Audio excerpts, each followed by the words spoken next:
Oh, it means I that approve of it. when I tell OBS to start, it automatically starts. I think mine already What's does. I think mine up, does too. everybody? Welcome back. Almost 2 months since our last podcast. I How do you do the anime look? How do I do what? Oh, I don't know how to do the anime look. Like, ooh, ooh, ooh. Hi, ooh, ooh, guys. ooh, ooh. I think that's what everyone was waiting for is the ooh oohs Yep. from us. 100%, obviously. Let me make sure That's the what I was audio's waiting up. for. Yeah, let me turn this up a little bit more for you. You guys got good audio and visual on the Platini? Oh, we got some Let us yays in know. the chat, so it looks like we must be connected. How did you guys like our 5-star beachwear for the thumbnail? I thought that appropriate considering we just had the summer units in Persona. It's at, I like it. I'll be honest. I'll be here. I'll be honest with you. That was I think taken it's a good idea. when I was visiting his area. We actually went to the beach. That's a live shot. Yeah, I guess you guys probably Yes. didn't know that. So Plat, man, it's been a while, and it's 100%. I'm telling everybody right now, it's 100% my fault that the podcast hasn't been happening because, as everyone knows, I traveled like all summer. Like every other weekend, I was driving somewhere or flying somewhere. Which woe is me. I mean, such a terrible life to live. But like, it meant that unfortunately, I couldn't do the podcast. So apologies up front for that. But now, hopefully, we get more into a cadence again. I've got one more trip, but that's not until I think middle or end of August, which I guess isn't that far away. It's like, yeah, it's 100% Bear's fault. He just thinks he's better than me. He sees that he's outgrown me as a content creator. Not And lately, man. you know what? Here's the thing about content creation: it ebbs and it Mhm. flows, Mhm. and sometimes the ebbs are longer than you want, and the flows are shorter than you want. But I Yep. think I don't know, like that is the main thing. Look, I've been doing it for a while now, and the closer I've gotten to, it's never come close to replacing my job, but the more money I've made from it, like at the absolute peaks where I had a sponsorship and I was doing eugenics, it Mhm. was like that was where I was like, I never want this as a full-time job unless I'm like in retirement and it's like Yeah. a subsidizing my income, because it's just like it's too stressful to be like if my interest wanes and I don't want to play Persona, I don't want to have my income like just fall Yeah. off a cliff, right? If the community, if Persona, or it doesn't have to be Persona, but I just know that's the context for the audience. But like if Persona is like, hey, just so you know, we're no longer gonna ever add any characters to the standard pool, and hard pity's going up to 300 because we're not making enough money or something. Like they Mhm. make some terrible decisions and the game dies. Like I don't want my income based on some third party like in that way, Oh you know? yeah. So I've always it wondered it about be like channels like Vulcan or Gotcha Smack and the ones that, are doing it full time, how many sponsorships they take at a necessity versus desire. Because I've turned down sponsors and I've also picked up sponsors, for different reasons. But if that was your full time, income that's paying your mortgage, putting the food on the table for your family, like I'm sure they have to promote things they just absolutely don't want to do. 100%. And also, like, by the way, Vulcan and Gotcha Smack have a podcast that I really like listening to every Oh, time I've they never do one heard it. together. Yeah, they only do it like once every 6 months or something, like whenever they have time. But like I Mm, always, they're specific, they're friends, and I always like their podcasts. I like them. But Yeah. back to the point, like I think the only people that really hate on like the Vulcan style content creators are the people that just don't know, are like really enfranchised players in a game that are upset Mm, that he moves on to a different game. Like no one that actually knows how YouTube works, like like no one that wants to provide for their family and understands how YouTube works is getting mad at him. yeah. 100%. Like you just, there isn't the, unless it's literally like maybe they like a Hoyo game, right? Like I Hmm. forget what it's called, Genshin Impact or Wuthering Waves, which isn't Hoyo, or Honkai Star Rail, like one of these like pillars. You're not going to make income enough to pay for a family Yeah. and like a mortgage with these random gotcha games, like because they come, they have a spike and they drop off, Yep. and you can make decent money. You could probably have a relatively good subsidized income, but there's just no way unless you're doing the sponsorship, the next thing, the sponsorship, the next thing, the sponsorship. Like you're just not going to do it. So I don't Hmm. even blame them for at all for the way they do it. If anything, I bet they would like to dig in more to a game, but they just they're realistically, like, their job, Yeah. they Yeah. can't do it. It's like a doctor doesn't want to spend all day calling insurance companies, right? But that's a part of the job. Yeah. Sometimes doctors have to call insurance companies instead of being with patients. And I feel like sometimes you don't want to jump off a game, but you're just not getting paid to do it, so you got to move on. Yeah. So Although Raid is probably paying for his mortgage right now because oh, he's I'm posting sure. to that all the time. Every day. Yeah. We'll come right back to this topic, but Shark says he has 12,000 gems, debating on pulling for S Bear or S Plat. Here's how I would tell you on the should you pull. S Plat, far more rare. Far more rare around these parts to get S Plat. And eventually S Bear just goes into the standard banner. So I mean, it may be 6 months from now, who knows, but I'm a standard kind of guy. Plat's the rare one, so I would pull for Plat. Pull for Plat and his ultimate beard weapon. That's right. If you get me up to A6, I will. I can't think of anything. I don't remember enough about the game right now to give like a really good, interesting thing about it. Yeah, you get some like crazy multi-hit attack. So I mean, Sorry. No. Go ahead. I was going to just say, it's like I've officially been out of Persona 5 X for like quite a while now. Like I'm really out of the loop these days. You know what? And people might find this controversial. I think some who are willing to be honest with themselves will agree with me here. But it's probably not any different now than when you left, except for periodically when they do like an event, of course. Like right now we have a summer event, so whatever. Or when they occasionally bring back Tartarus. Otherwise, it's the identical game with bigger numbers. We just got the new biggest AoE damage dealer for the next 6 months. We're about to get a really good single target damage dealer. Matter of fact, she's on my screen. We had a surprise with Miku where she became like the best Navi. But if you actually boil it down, the fundamental core of what we're doing in the game hasn't changed in a year.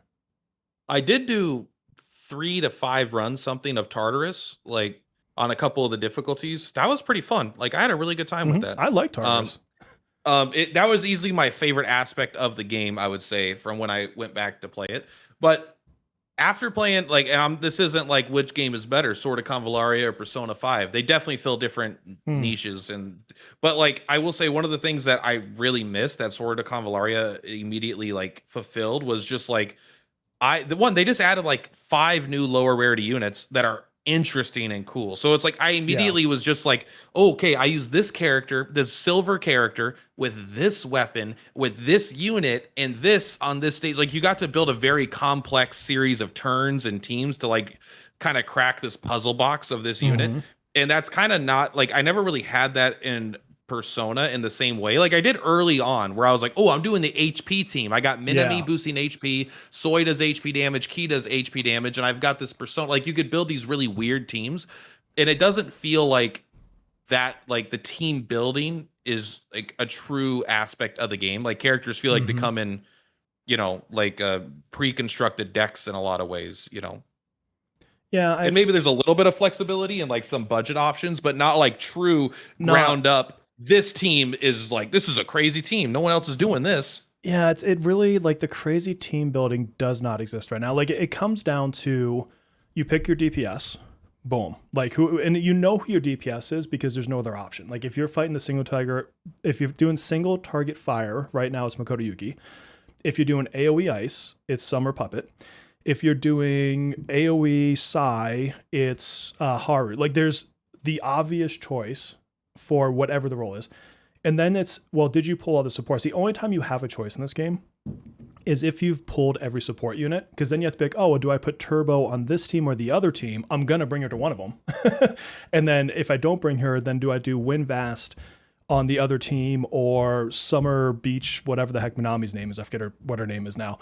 But that's really the only thing. But it's not interesting. It's more like, which side you think you could score the highest score on, you put everything into that one, and then your B string comes into the second fight.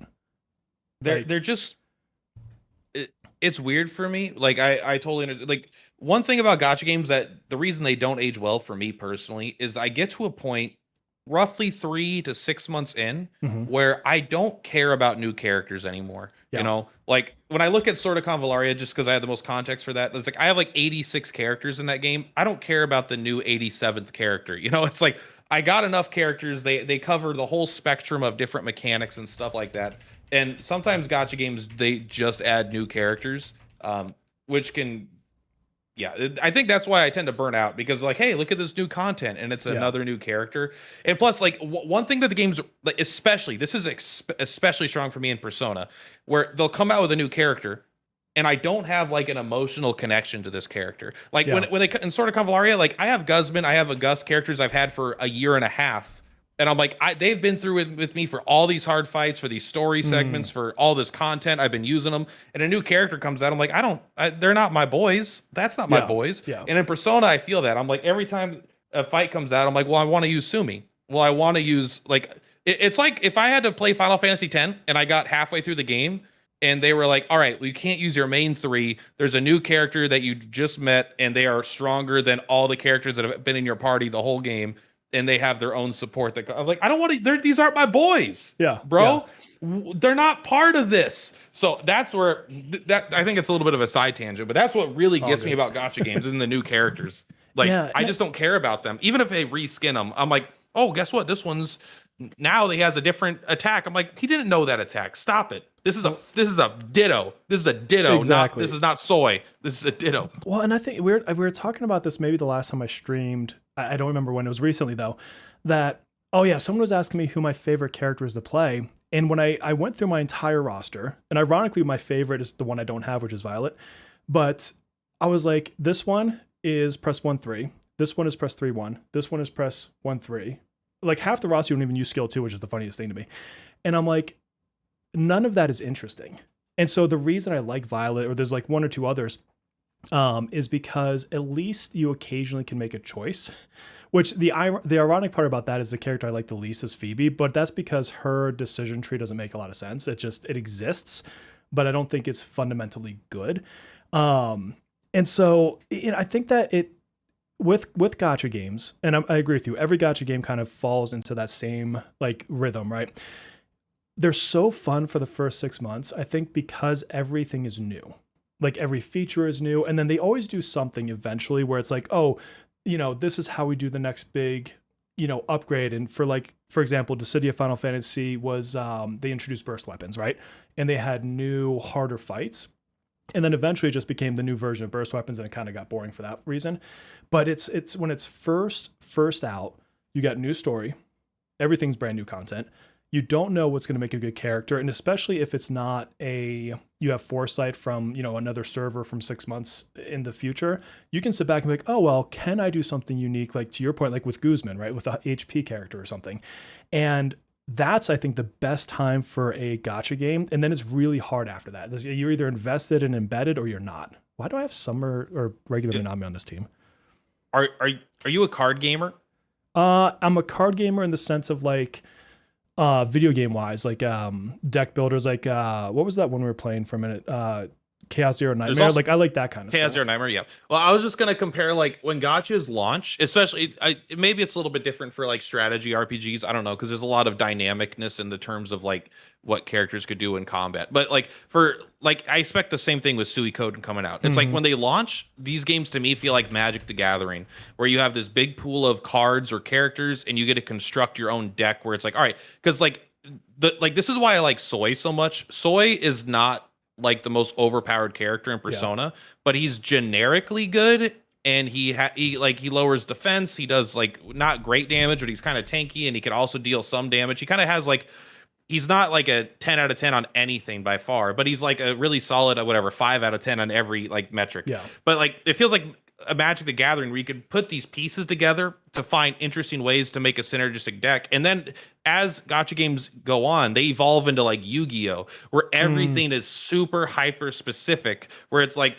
this character generates, summer stacks. Summer stacks increase your ailment accuracy. Oh, this is the support that gives you the most ailment accuracy. And also, if you have summer stacks, they do extra damage. It's like everything is like a Yu-Gi-Oh card where, the idea is Yu-Gi-Oh cards name other cards on their cards. Like search your deck for this card, and Magic cards will be like not like directly, they let you do the building yourself and find the synergies, where Yu-Gi-Oh will have these canned like archetypes. Now gacha games really evolve into the archetype. What's funny is I've on my screen right now, I'm doing this like boss shark fight, and I've got Summer Puppet, who is a ice character, and one of her mechanics is a stacking summer mechanic.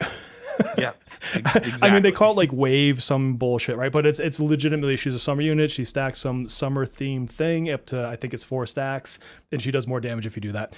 I think, and this is where I think almost all gotchas fail. And ironically, sort of Convolari actually did this fairly well, at least from what I remember. It's been a long time since I've touched that game, but there's not dynamic content. There's a definitive best answer for almost every type of content in almost every gotcha. It's this character with this support, whatever. What I think makes fights more interesting, at least for me personally, is when something shifts and changes and you have to change your strategy to go with it. And so, like, a great example of this would be, if we take a strategy game like a sort of Convallaria and you're going through a map and you've got your big DPS units, but then all of a sudden, a mage comes out and that mage can destroy you in one hit. Well, now you might think, well, okay, well, now I need a magic tank in this fight. And like you have to use more of your toolkit. And this is why I think A, I like Tartarus so much, and B, why I like Astrolabe, is at least in those modes, you can do something different than usual. And like Astrolabe, like I usually stream it on Thursdays. I go in there and I pick the stupidest teams. Like I had, I think, old school Tomoko in one of my teams this week, just because I'm like, I can. Like I could solve this with something else. But the actual main content of the game like doesn't require that at all. And so if a gacha game can do that well, where you've got some sort of fights that make you think about your whole roster or think differently about the way you approach it, to me, that's interesting content.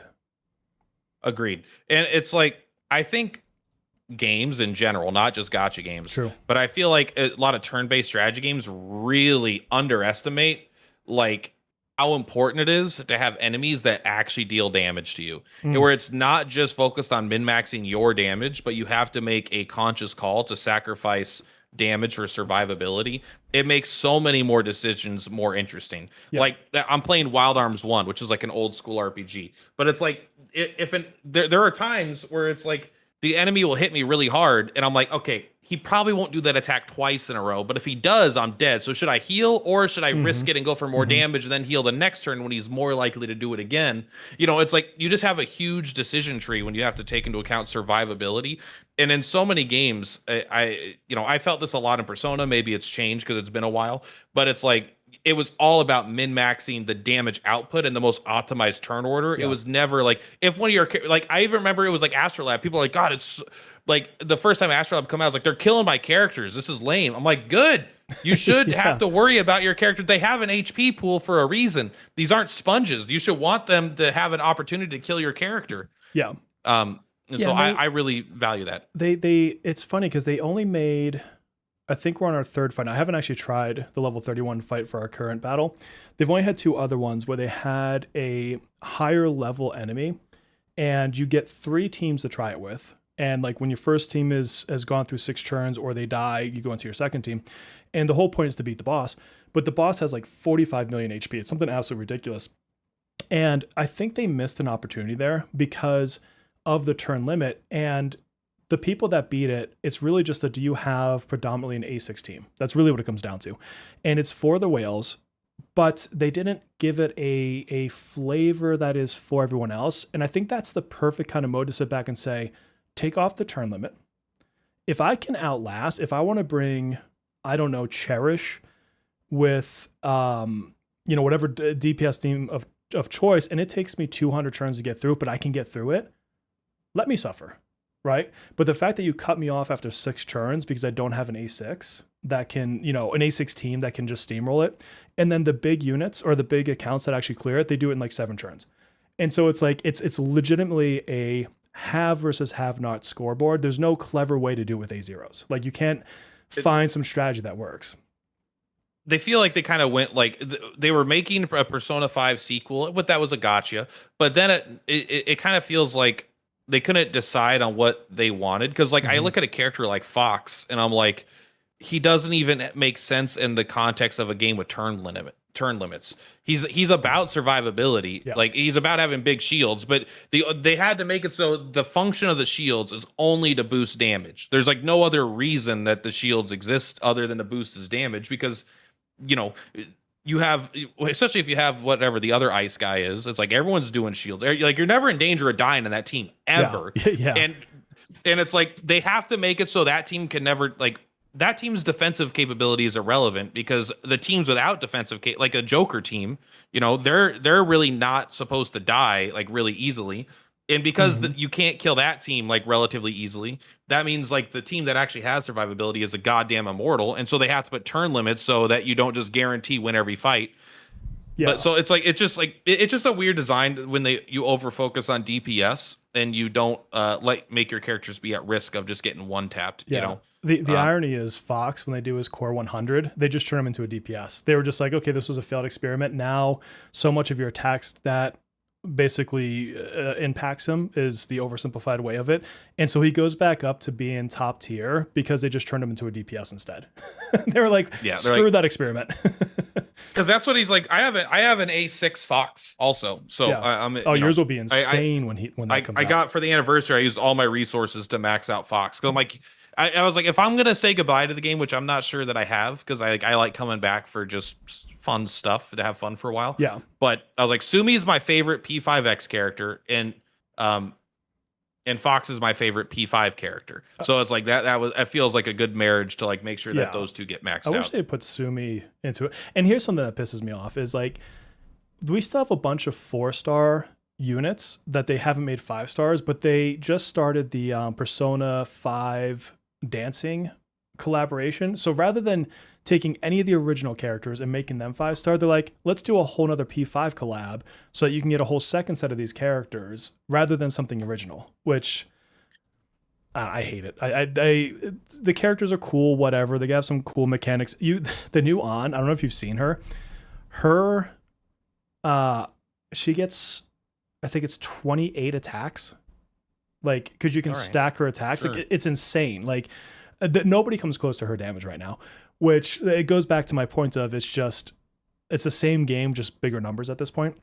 But like they could have done like a 5-star Sumi. To the well too much. Yeah, they go back to the well too much. Like not everything needs to be from Persona 5 or like I like when they do their original character designs.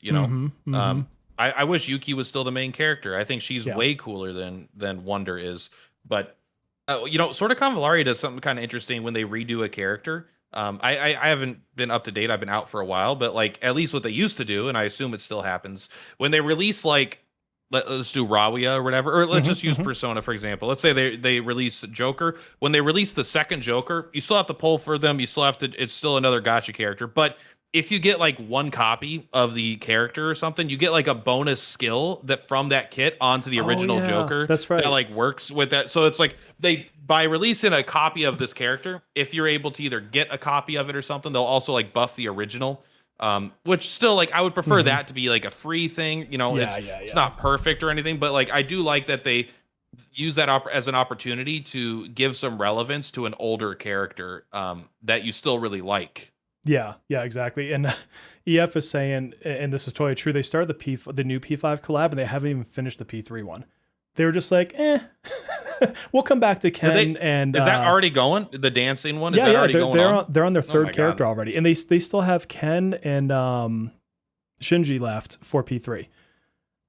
And they announced they're doing Katone, the female protagonist from P3. I'm excited for the Persona 5 Arena crossover too. Yeah, like Persona 5 Tactica. They never ever need to leave even the Persona 5 umbrella, let alone the Persona 3, Persona 4 umbrella, and Persona 6. Like I don't know. Like maybe I'm old school, but when I think of a crossover, I think of don't effing cross over with yourself. Especially like, twice. I want a crossover event to be like at least it might be a meme, but like at least like Nier Automata or something. Octopath Traveler COTC. They have Dragon Quest characters. They have Nier Automata characters. They have like they do like real crossover stuff. I know it's all from like the same big umbrella of like the company, but like Persona into Persona, put some Disgaea characters in there, bro. Yeah. Well, get some Atlas. They had an easy win. Because everyone was pissed off about Miku. And you know what? I like Miku. I A6'd her. And that's fine. Like I get why they did it from a sales perspective. But tell me if they didn't put Will and Heisme from Metaphor, how much more that would have sold? I would play the game again just they are to gonna pull make on. Yeah, they've got to. When they do Metaphor ReFantazio, the crossover, that's and it's like, of course, it's still the same game in a lot of ways, but Oh yeah, like yeah. it's at least outside of the universe, you know? It's not just a different coat of paint. It has different races and stuff. Yeah, Hulkenberg, bro. Yeah. Hulkenberg will be the waifu of the group for sure. I Yeah. hope they don't do the stupid girl with three eyes. Oh my god. Oh, If they do Janae, what the hell was her name? if they do a crossover event with Metaphor ReFantazio, they do the main character, the girl with the three eyes, and whatever the last one you get was. Like, no, you got to have Oh, Heisme and Bastilio. Hulkenberg. Heisme's the way. Like, sorry, Heisme's the way. and Stroll, like Stroll, Heisme, and Hulkenberg. Those are the three main characters. And then Persona always has this issue where they introduce main characters really late into the game. That always bugs me because they don't feel like as part of the gang. But I think Metaphor was the most extreme of that, where I was like, this person, she's an alien to me, bro. But dude, Metaphor waited to the last 20 minutes to give you your last, party member. It felt like.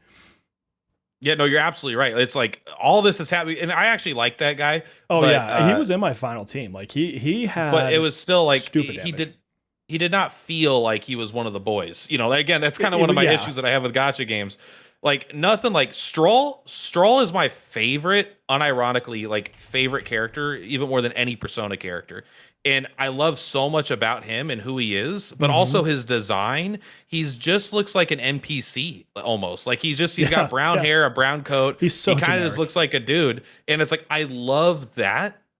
And he is, I could talk about this game all day, by the way, but I love that as the main character, you're like, I got to do what's right. And there'll be like a scene going on and you'll be sitting there and Stroll will come in. He's like, what the hell are you doing?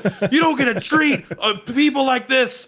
He'll come in. He's the main character way more than you are outside of like how he interacts. He jumps in front. I love Stroll. Yeah. I'm a big fan. Yeah, he's a big bro. I love him. He's very much the bro archetype. They should just call it his bro. Just do. I know they don't do it. Just do Metaphor ReFantazio R. Just give me an extra dungeon and let me rebuy the game, please. Yeah, yeah. I'm probably gonna piss a lot of people off from realizing. So I was just looking at my gem count. I don't think I'm pulling Goth Girl Berry. She's our next unit on. Is it Thursday or? That was. I think that was the launch character when our game launched. I think that's what was like the newest character in CN or something like that. It was like, or at least it wasn't long after launch. Yeah, I'm definitely slowing down my spending in the game, and I'm like, I'd much rather have Cosmic Yui, who comes out a couple patches roughly after, and I'm like, I would use Berry for her fights, and that's the only time I'd ever use her. Like, I'd have no reason to ever pull her out of the kit anyways. So I'm like, that might be where I save some gems. I know everyone else is gonna want her, but I'm like, I don't know. Listen, she's the kind of character I would have liked to have, like, I don't know, 7 years ago in my life. Like now I look at the Harley Quinn-esque characters and I'm like, boring. You know, it's like, oh, let me guess, she's a little crazy, but she's really hot. And I'm like, I think she looks silly. I think I don't like her design at all. I don't like her freaking synergy story. And not because she's like a little bit crazy, but like there's a thing I don't like that some people do, and it's this like talking overly cutesy thing, and it drives me effing crazy. And that's what she does, and she ends every sentence with "cune" or some crap like that, and I'm just like, oh, she drives me crazy, man. I hate that. I like that she's goth ghost in her moves. Like I think like her highlight looks cool. Like I like the effects of her, but God, her personality, like.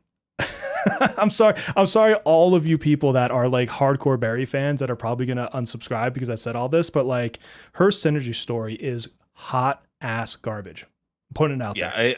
One of the reasons I stopped playing Star Ocean 4 was there was like this girl that ended every phrase. She said, okay. But it was like a little girl, and it was still like, I was like, I want you to die. I want you to die. Yes. And knowing that she was in the whole game, but she's like, I don't know. Do you think we could save them? Okay. I'm like, shut up.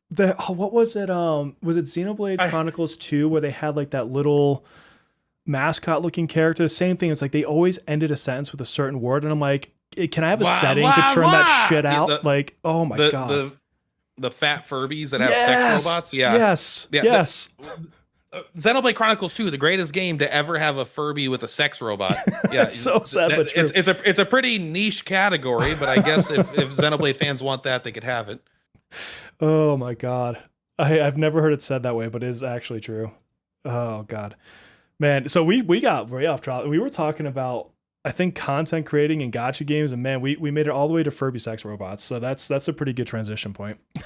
That's where my conversation always end up. I I'll feel make like sure it's we get I there. feel like it's the most natural place to go of all places. So yeah, I was thinking about content creation. I was telling my wife this. We went for a walk, which by the way, it was 100 degrees outside, and I have issues regulating my body temperature, and so this was a miserable freaking walk from a physical standpoint. So rude of the earth to give me 100-degree weather. But in any case, I was telling her, like, the video that I put out on Friday was a comparison to the 3 different strategy types of games that are coming out this summer. All good games, all of them going to be great, I think. And I joked with you about it, and I joked with it even in the Discord. I'm like, this is the most effort I've put in pulling clips, timing clips, cutting dead air, like really upped the production quality of what I was doing. And I was like, and that means it's going to tank. And sure as hell, I've got like 220 views on it or something like that. And it's the joy of being a content creator is when you build an audience on one thing for so long, which me, it's broadly gotcha games. I can usually transition into different gotcha games, but more specifically, obviously Persona.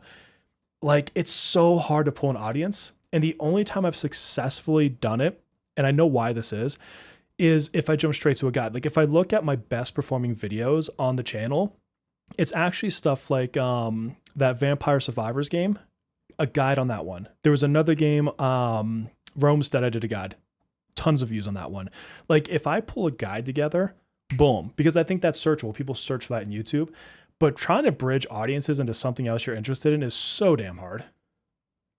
Uh, it's difficult. One, I will say, like, after watching the video, like, it was clearly just it. It's really easy if you don't edit videos to forget how much effort goes into editing videos.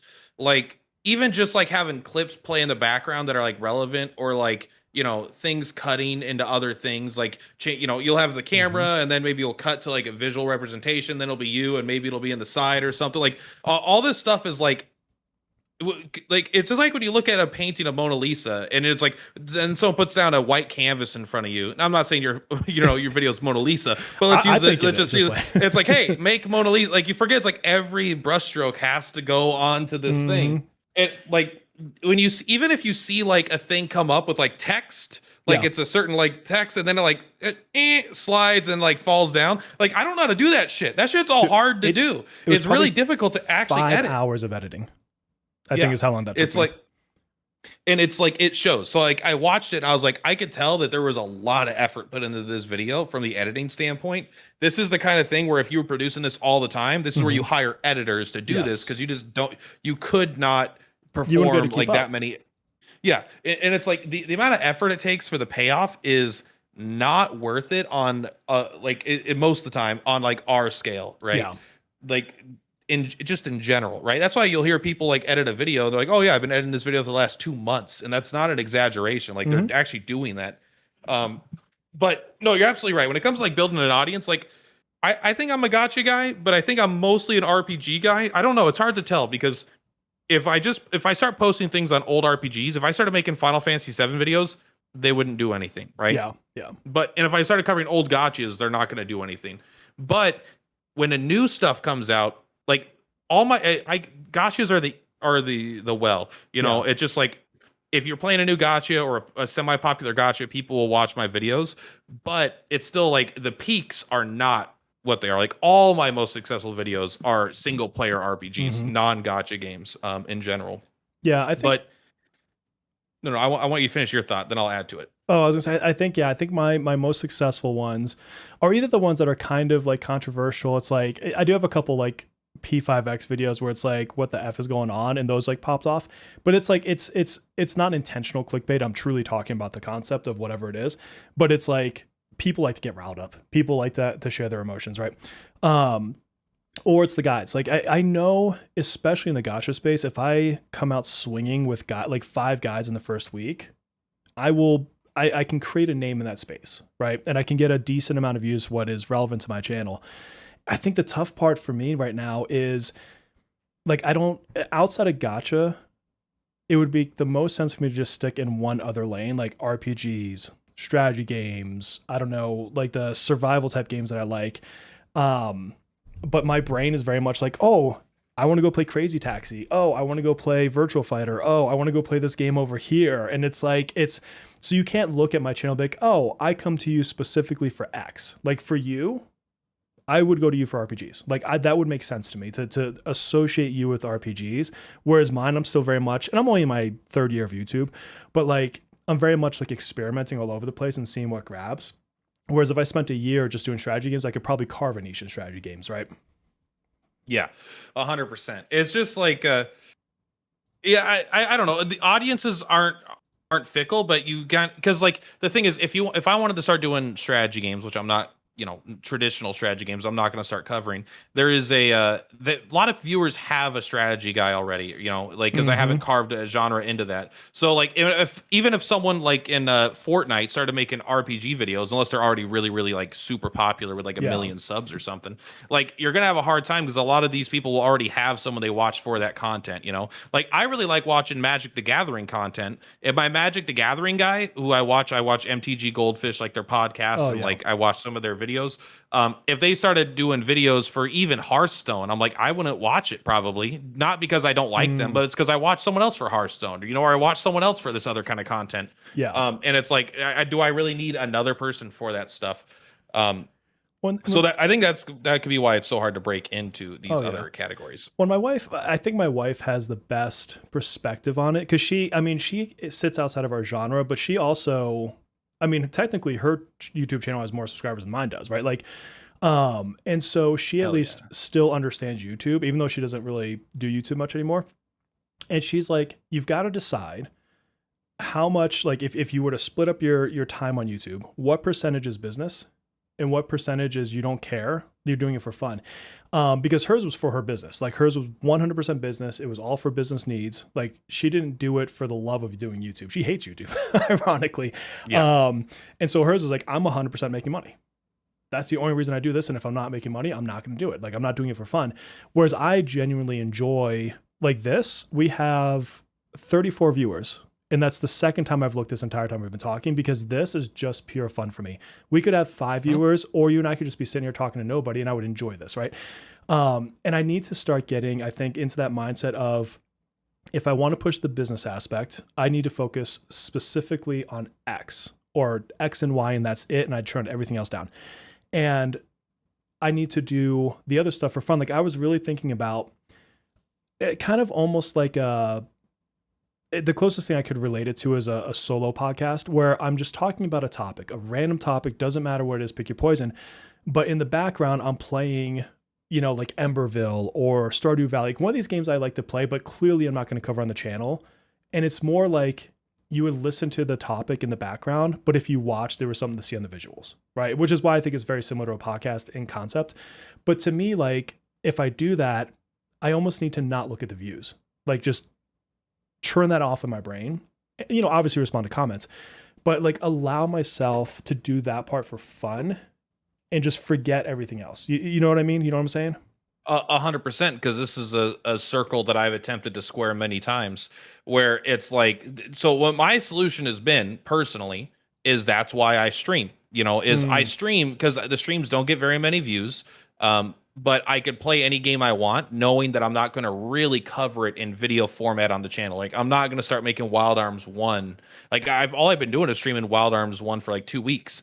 And it's a great game, but it's like, I'm not going to start making guides for it. And it's not going to dictate the way the channel goes moving forward, but it's a way for me to play what I want to play without sacrificing like the integrity of the YouTube. But there is like, for people that really want to be content creators, especially because they like playing video games, like there is a real sacrifice. And I don't mean this like to sound, because again, it's not my real job. I think it would be an awesome job, but like the aspect of, you will play games that in a way that you don't want to play necessarily. If you're playing a new game, you have to play at an increased velocity. If you want to make guides, you have to be ahead of the average person. Especially if you want to be ahead far enough where you can then have the time to make a guide and then edit it and get it all out. Like you need to play games relatively either a lot of time or briskly. And also you have to sacrifice a lot of times, like, hey, there's 2 games coming out on the same day. And if I want to make content on one of these, I have to, even though I really like, if I was not making YouTube, I'd buy both games. I'd play one for 3 hours. I'd play the other one for 3 hours, see which one I like more, and then dedicate more time to the one than the other and maybe switch it up. But like, if I'm making content, I just have to ignore a game that I want to play, even if I want to play it really badly, even if I want to play it more than the other game that I am going to play, because I think the game I am going to play will perform better on the channel. So it's like if you really, really like, if you really want to be a YouTuber, just like there is an aspect of like, it is nice to make some extra money, but it's probably not going to be your job. And it'll at least partially negatively affect your favorite hobby. So like, it could be really rewarding and fun, but you really got to do it for the love of the game and not it could be tough to stick with it. It could tough to sacrifice the things that I want to do something else that I want to do, you know? Yeah, 100%. And it's why like certain games I've decided are just going to be for me. Like I'm going to play the crap out of the new Wolverine game. And I think that will never be on stream. And unless it's just like every once in a while I have like a random like Monday or Tuesday where like nothing in my life is going on. And I'm like, oh, I'm just going to stream for 2 hours. And that just happened to be what I would have played that day anyway. So like it might happen on something like that. But otherwise, I'm going to sit back. I'm going to enjoy the shit out of that game. It's the same with like eventually I'll actually start playing Expedition 33 after my 30,000 years of not doing it. But that's a perfect game to just like play for yourself too. Mm-hmm. Like I definitely had to make some sacrifices by playing that game, not only to myself, but also making content on it. Yeah. But that's a perfect game to just play. Like I try to pick out a game every now and then. I'm like, I'm not going to stream this or make content on it. I'm just going to play this because I feel like playing it, you know? Yeah, exactly. A lot of content creators end up doing that, I think. When I think to your point, I think the other part of it is just being okay, like you said, to detach myself from the views and not let it ruin the hobby, right? Like I remember starting out, and for me, it was like, I would be happy to get 3 organic views, not like my family was kind enough to click. Exactly. Yeah. You know what I mean? And then it was like, oh my God, the first time I got 100 views, right? Like, and so who cares that my last video is a whole whopping 200 odd views right now? Like, I got to practice editing skills. I got to research 3 games that I want to buy. I mean, I legitimately want to buy every one of these games. And so why can't that be enough? And then the people, and someone's had a comment on Twitter the other day about like going through different genres or whatever. And I remember my comment back was, I've got this core group in the community that vibes with me no matter what. Like, like I love that. Like, I need to be okay with that. Sometimes is all I'm going to get, like, because that's enough. It's enough to just hang out and talk with, you know, Shark and Melissa and EF and Chicken and some of the other people I'm seeing over here in chat. Sorry, I'm not naming every one of you. I love you all, but I would be here all day if I named all of you that are the ride or dies, you know, my DMX crew over here.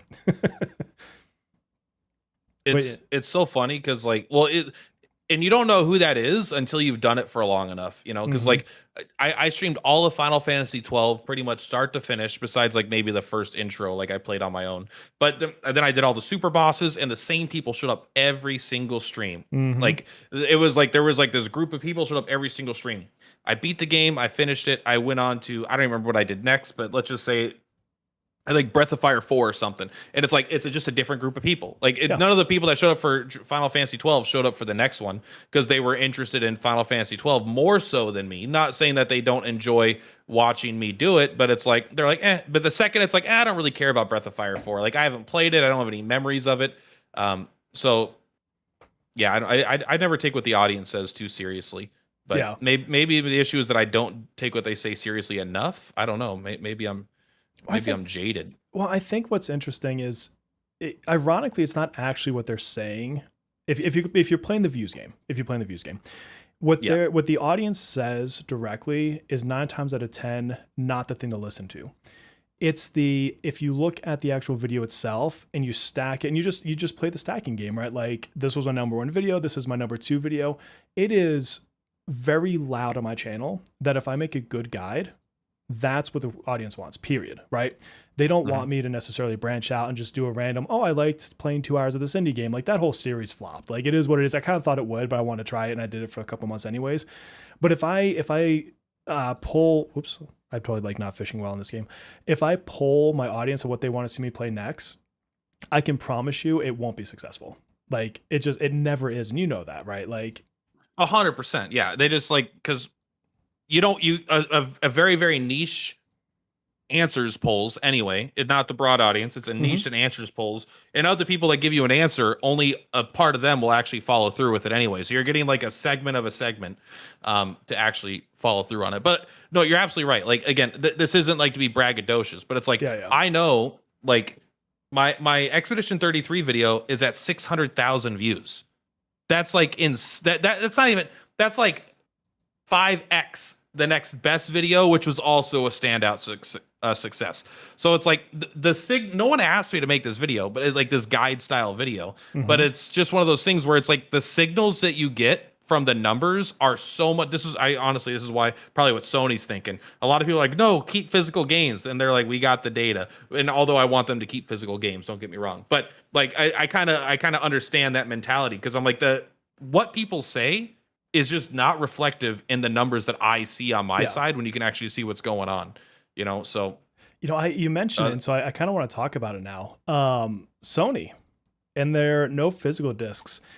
I know my thoughts, but I want to hear yours first. Like give me your spin on that. Like, what are you seeing in that? How do you feel about it?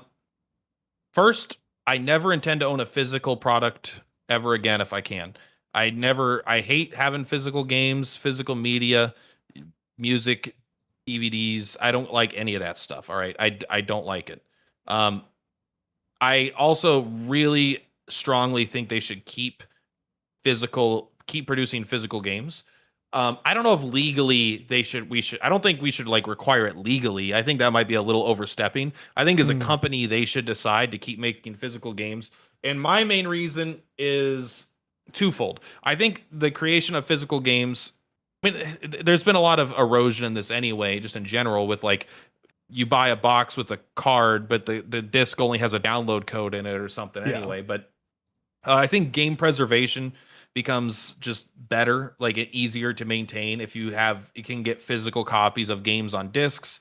It becomes, if it's all digital, then people have to like pirate it and stuff to get like the actual and put it up. I don't know. I just think it makes game preservation harder when that isn't. Of course, there's the whole monopoly aspect. Like Sony is like, hey, you have to buy from us and we get to dictate the price. Yeah, maybe they won't abuse that, but what really I'm getting to here is like, as a kid, maybe it's changed today, but as a kid, I would probably not have been able to play 75%.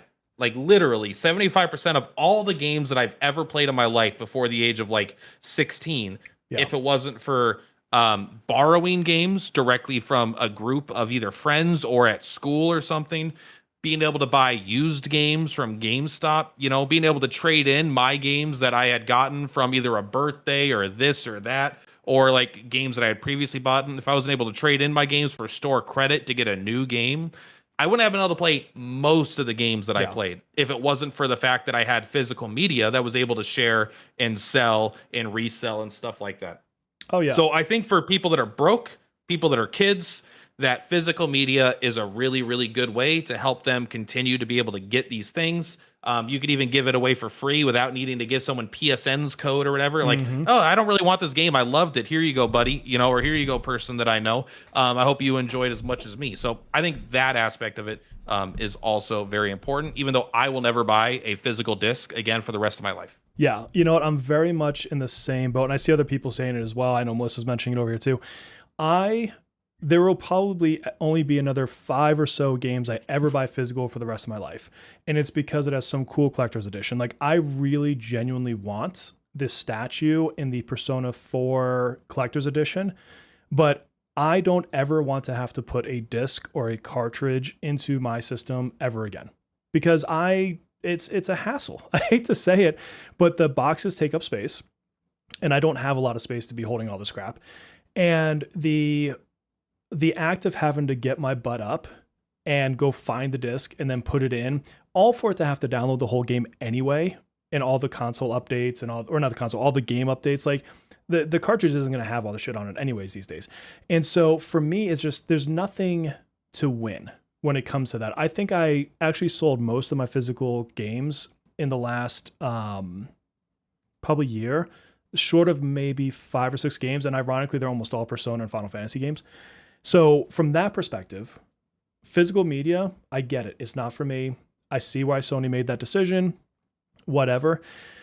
But at the same time, I think back very much like you to being a kid and having the ability to go to garage sales. And I'm talking like Nintendo era.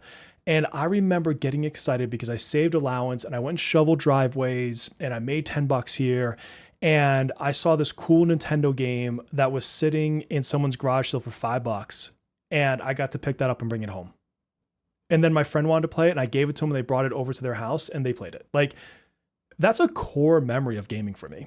And I think it's unfortunate that that entire concept has effectively gone away. And so I'm going to miss that. And I think that eventually most companies will get there, maybe slower than others. But I do think that eventually you're not going to have physical games. I think they will absolutely disappear before I die, unless I die randomly young. Like, I think that it also, like, to finish, to add another thing to what I said and to what you said, is I think when games become like really hard for children to get because their parent, like now games are going to $70, $70, $80. And you could blame the economy and stuff. Like games have always been expensive. They've never been a cheap hobby, and like they haven't kept up with inflation. They're like relatively cheaper compared to your disposable income, but they're still expensive. And now you're getting less for your games than you were. You used to be getting these, now you're just getting the ability to access microtransactions in a lot of games, right? When you buy their games. So there's a lot of issues, but still as a kid, now if you lose the ability to get games for cheap, either through, because now you need a PC and a gaming PC, or you need all this stuff, like it could be really, really annoying. So I think it will actually force kids into more free-to-play slop, gotcha, gambling slop. Not that all gotcha, all gotcha is slop to an extent, but actually Digimon Up, like real mind-numbing. I don't know if you play Digimon Up or Digimon Go, whatever the new Digimon game that just came out. That is mind-numbingly trash slop that kids could get sucked into, because what they do probably have is a phone, and what they do have access to is the internet, and they could download all these free-to-play games. And so it's like now, because their parents won't buy them these expensive games because they're $70. It just, as the cost of gaming goes up, I think it's going to put more kids onto the path to like gambling, right? And we don't have consumer rights for preventing kids from, I don't even think kids should be allowed to download gacha games, honestly. I don't disagree with or you. loot boxes. And I think the other thing too is that it brings up the whole ownership piece too, because if you read any one of these TNSs on any one of these games, and it's not just Sony, I just think people glaze over the fact that every single company does this. None of us own a single one of these digital games. None of us. Yeah, they're all licensed, all of them. Yeah, they can all go away at a moment's notice. And if I go to one of my 4 or 5 physical games that's for like my 3DS, like I can play that to the end of time. Like I can play my old Monster Hunter to the end of time. But even like, and this is the other thing that I think sucks about physical media too, in the current generation, is because you have to download such large patches, even if you still have the disc and you have, like I'm looking at my PS5, which is the disc version right here. If at any point that patch goes away, or they still require that digital check to make sure that you own the disc, even if you physically own it, you still can't play the game. Or if you lose internet, like Nintendo does this, if you don't connect to the internet after a while, you can't play certain Switch games. I'm like, fuck you, I bought the game. It's gotten bad everywhere, right? I think that this might be more of a straw that broke the camel's back to the idea, but just the whole concept of ownership being gone, like, because now you buy a physical copy of a game, they won't even let you start it unless you connect to the internet for a download anyway. Almost any of them, that's like commonplace.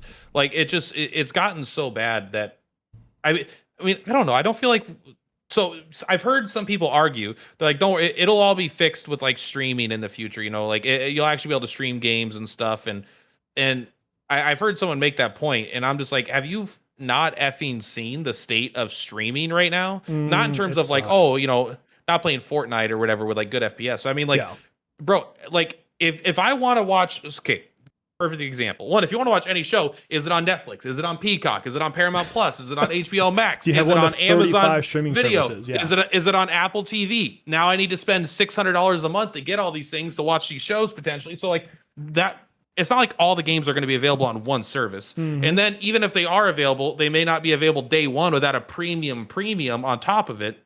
Yep. Like Xbox now is like Outer Worlds 2 used to be able on Game Pass. Now it's on Game Pass Premium only. And so like that sucks. Yeah. But even beyond that, it's just there's a I don't know. I got upset there with the whole. Okay, sorry. One of my favorite TV shows of all time is Important Things with Dimitri Martin. It's a Comedy Central show. I like the comedian Dimitri Martin. He has 2 seasons of the show. I have the first season is you cannot watch it online anywhere. It does not exist. It just never put it on a streaming service. And season 2 is also not on a streaming service, but they also didn't even make DVDs for it, but I love it. Yeah. But it's like I can rewatch the first season whenever I want because I own the DVD. And it's like in a video game world, it's like you might not be able to play Legend of Dragoon. Sony doesn't remember it exists. They may just not put it on a streaming service, you know? Yeah. They may say because the company will have the power to be like, well, we think they need to give us $2 million a year to have access to whatever Legend of Dragoon, or $100,000 a year. I have no effing idea how much, you know, the business is. But if no company is willing to pay that to get access to that game, there's like, well, we'll just keep it in our pocket then instead of giving it to you for $1. That's why office buildings remain, you know, empty, even though because people refuse to lower their prices. Mm-hmm. And so we could very easily in a streaming world lose access to these games that companies don't want to give the rights to anybody. So it's just like it's ownership is really important just to like for game preservation. And then so now everyone has to pirate games.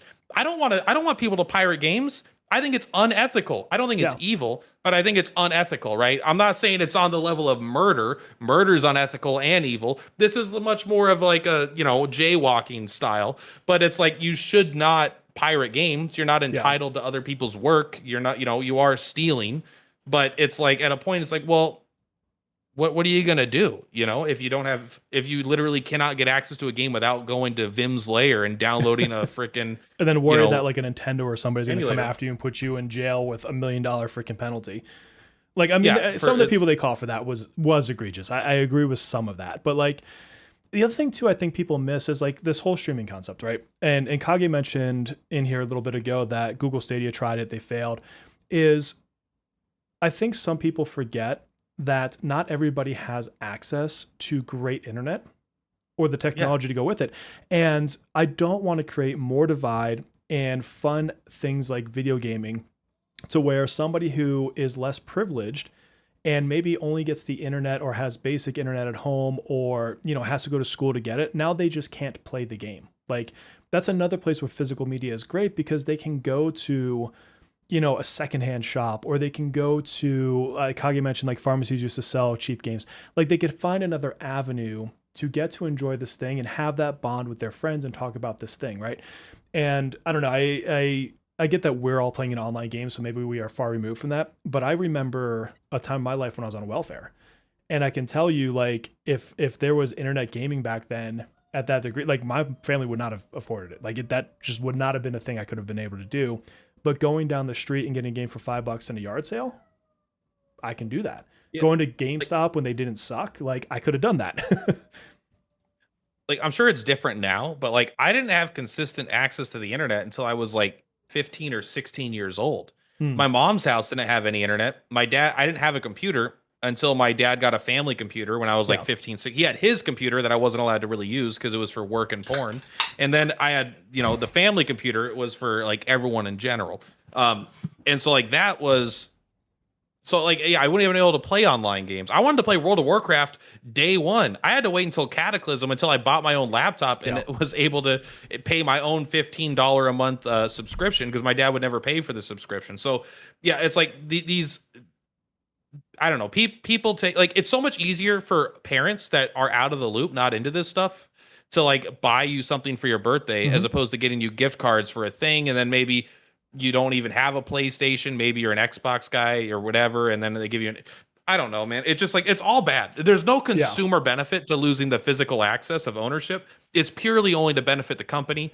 And there's an element where it's like, I don't want it to be illegal for the companies to do this because I don't want like Joe Schmo making indie RPG to have to release physical games to the entire world or something. You know, it's like, this isn't fair. Like this is a different thing. But like a company with X amount of employees with, you know, X% of the market should have to release, in my opinion, or they should be incentivized to release physical games for just game preservation and access. Yeah. Even though I understand the math of the numbers show people don't buy physical games near like at all, I still think it's really important for the people that are potentially, I don't know what I'm saying, but even just, I think children. I think children should have access to video games, and I know that might be a very video game boomer take. You know, like I also think children should have access to healthcare. All right, but video games is what I'm. Video games are the hill that I'm willing to die on. Okay? Yeah. You know, Chicken Apple brings up a good point. Actually, my local library still does this. Is being able to get games from libraries, being able to actually check them out, and it's so sad now because they have them. Like, if I go to my library that I can literally walk to, I can see them, but I'm like, there's so few. Like, there's so few games that you can legitimately take home as a physical game and load without having to download a massive amount of information or whatever.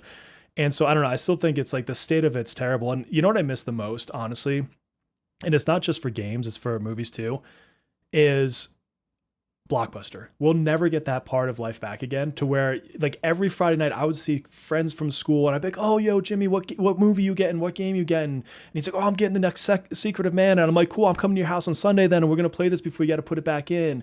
And I'm like, I'm getting it, you know, the movie, and I probably shouldn't be watching it anyways. But like, you know, like you would have that moment. Like it was like a phenomenon. Like everybody went, and I remember like with my family, we'd always get Little Caesars pizza because it was like $5 and feed all of us, right? Yeah.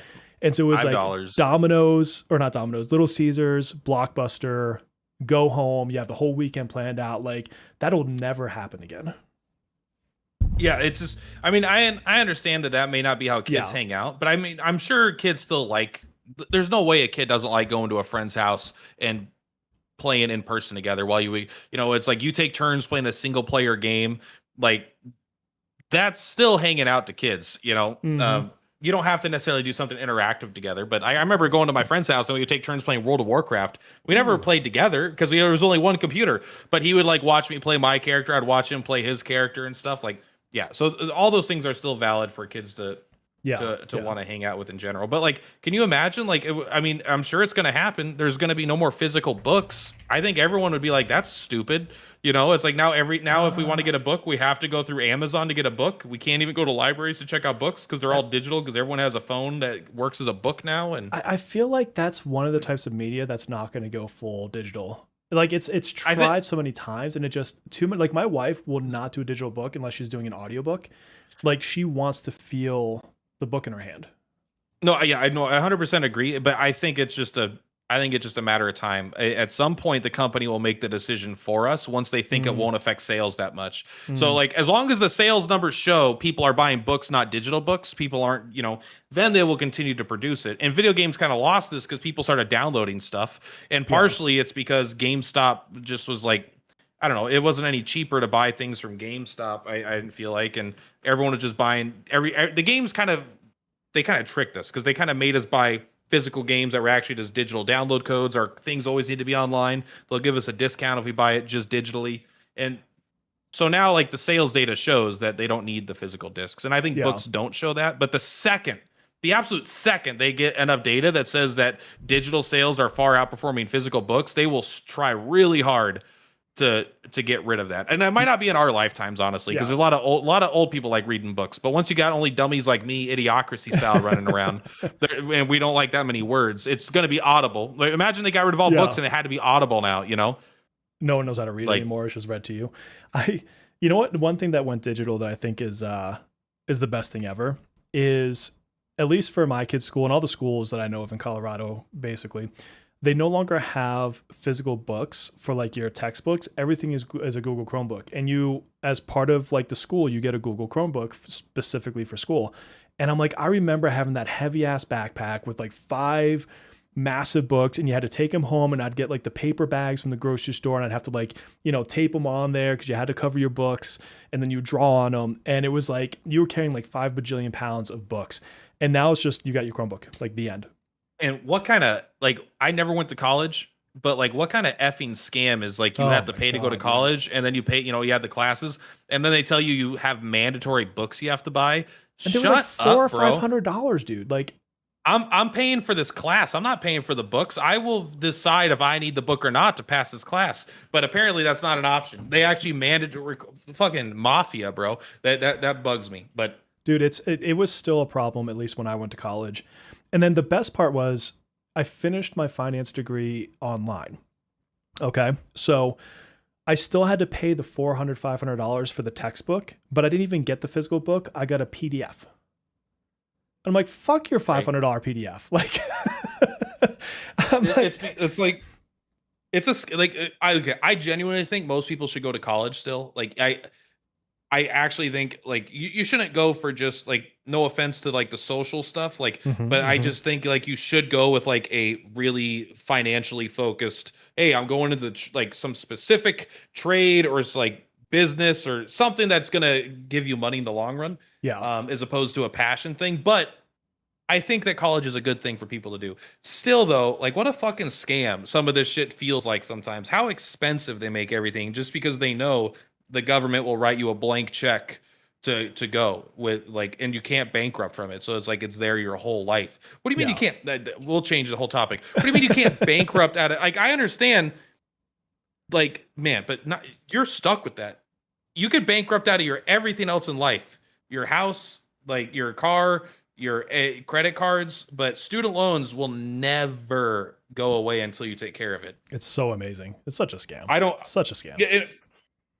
Like I'm all for equality of everyone going to college, but I don't know if federal loans is actually the way. I don't know. Yeah. It seems like it artificial. It seems like it's a great idea, but the way it's worked is like everything has gotten so expensive. Maybe that just needs more regulation on these schools so they don't need to increase the cost so much. I don't know, but I'm not a politician. But you want to hear something funny unrelated?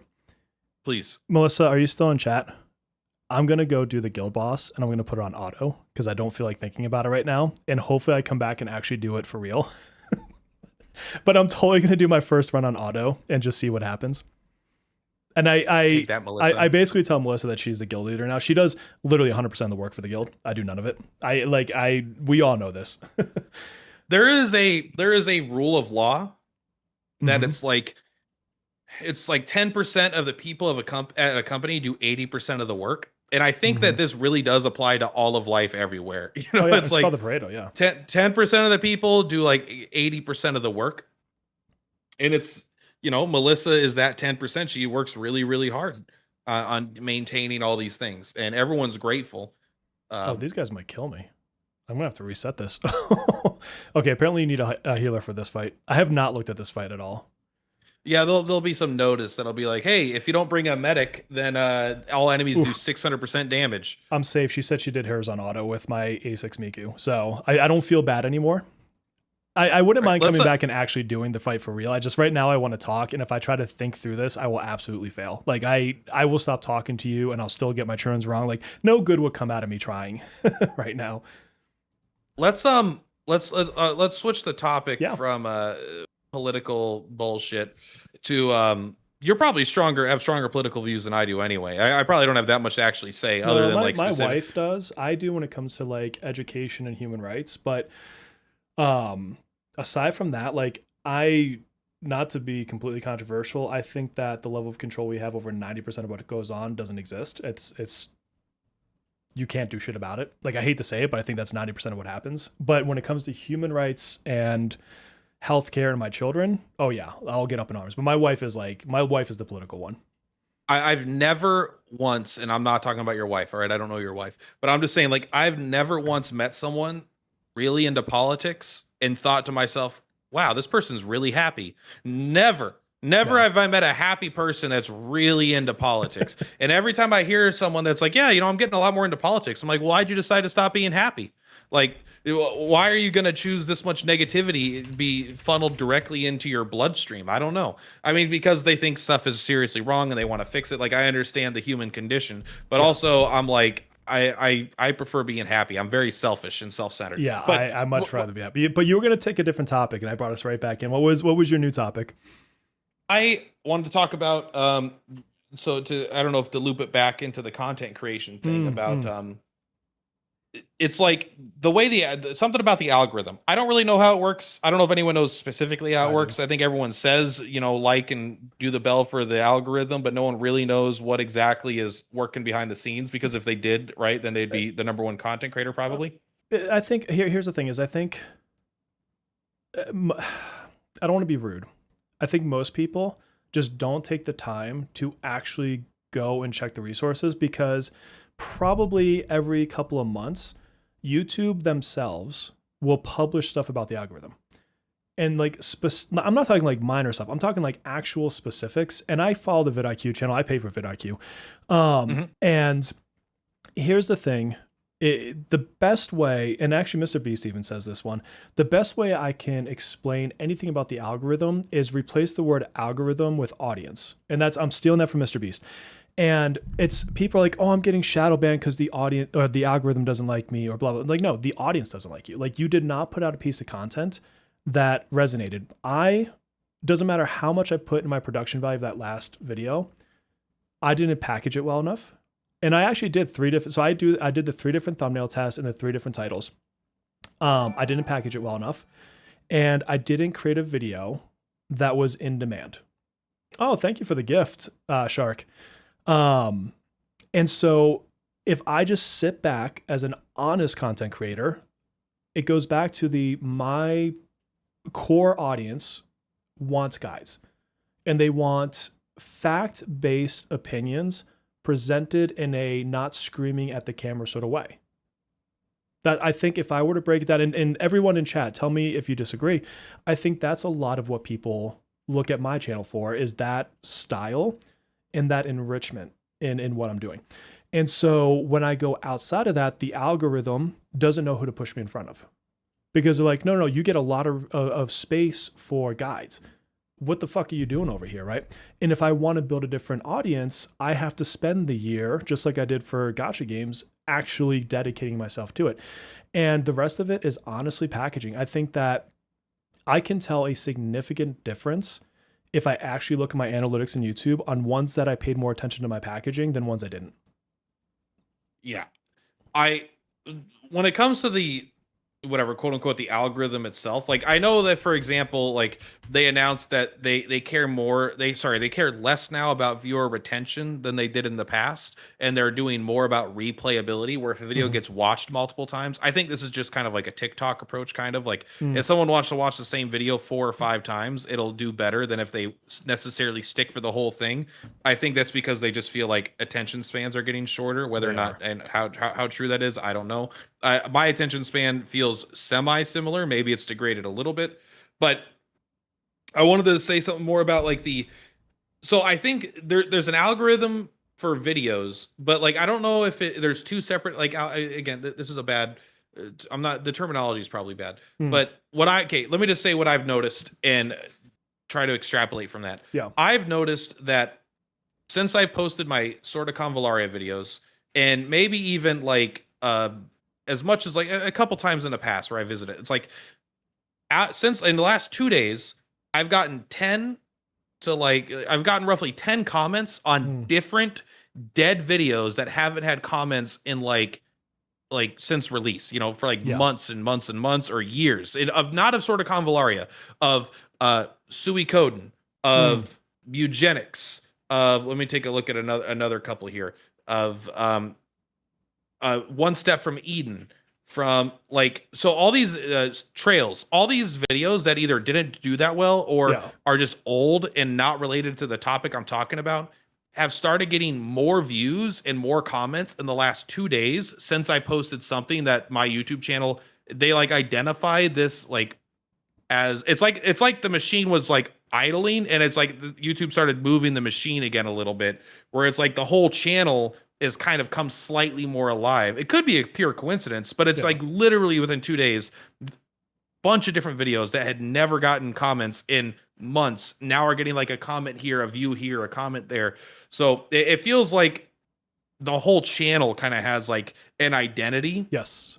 That it's not just a video to video, like I packaged this video, or I did this video, and that they can, like, obviously a video can pop off, but it feels like when you're kind of fitting in your niche, it'll start recommending your channel Yes. in general, pushing it more as opposed to. So it's like you're really incentivized to double Yeah. down, triple down exactly on No, it is. It's what you do. niche marketing, niche whatever you want to call it. That is the strongest part of YouTube, and that's why a lot of people have different channels. And so, like, I would probably, if I wasn't as lazy, it's not lazy, I just don't have time, would be more successful if I separated out my indie stuff into its own channel. God damn, I got 581 million on an auto battle. Jesus. I know that could be closer to a billion, which is even sicker, but like, sorry, that's a stupid score for not actually doing anything.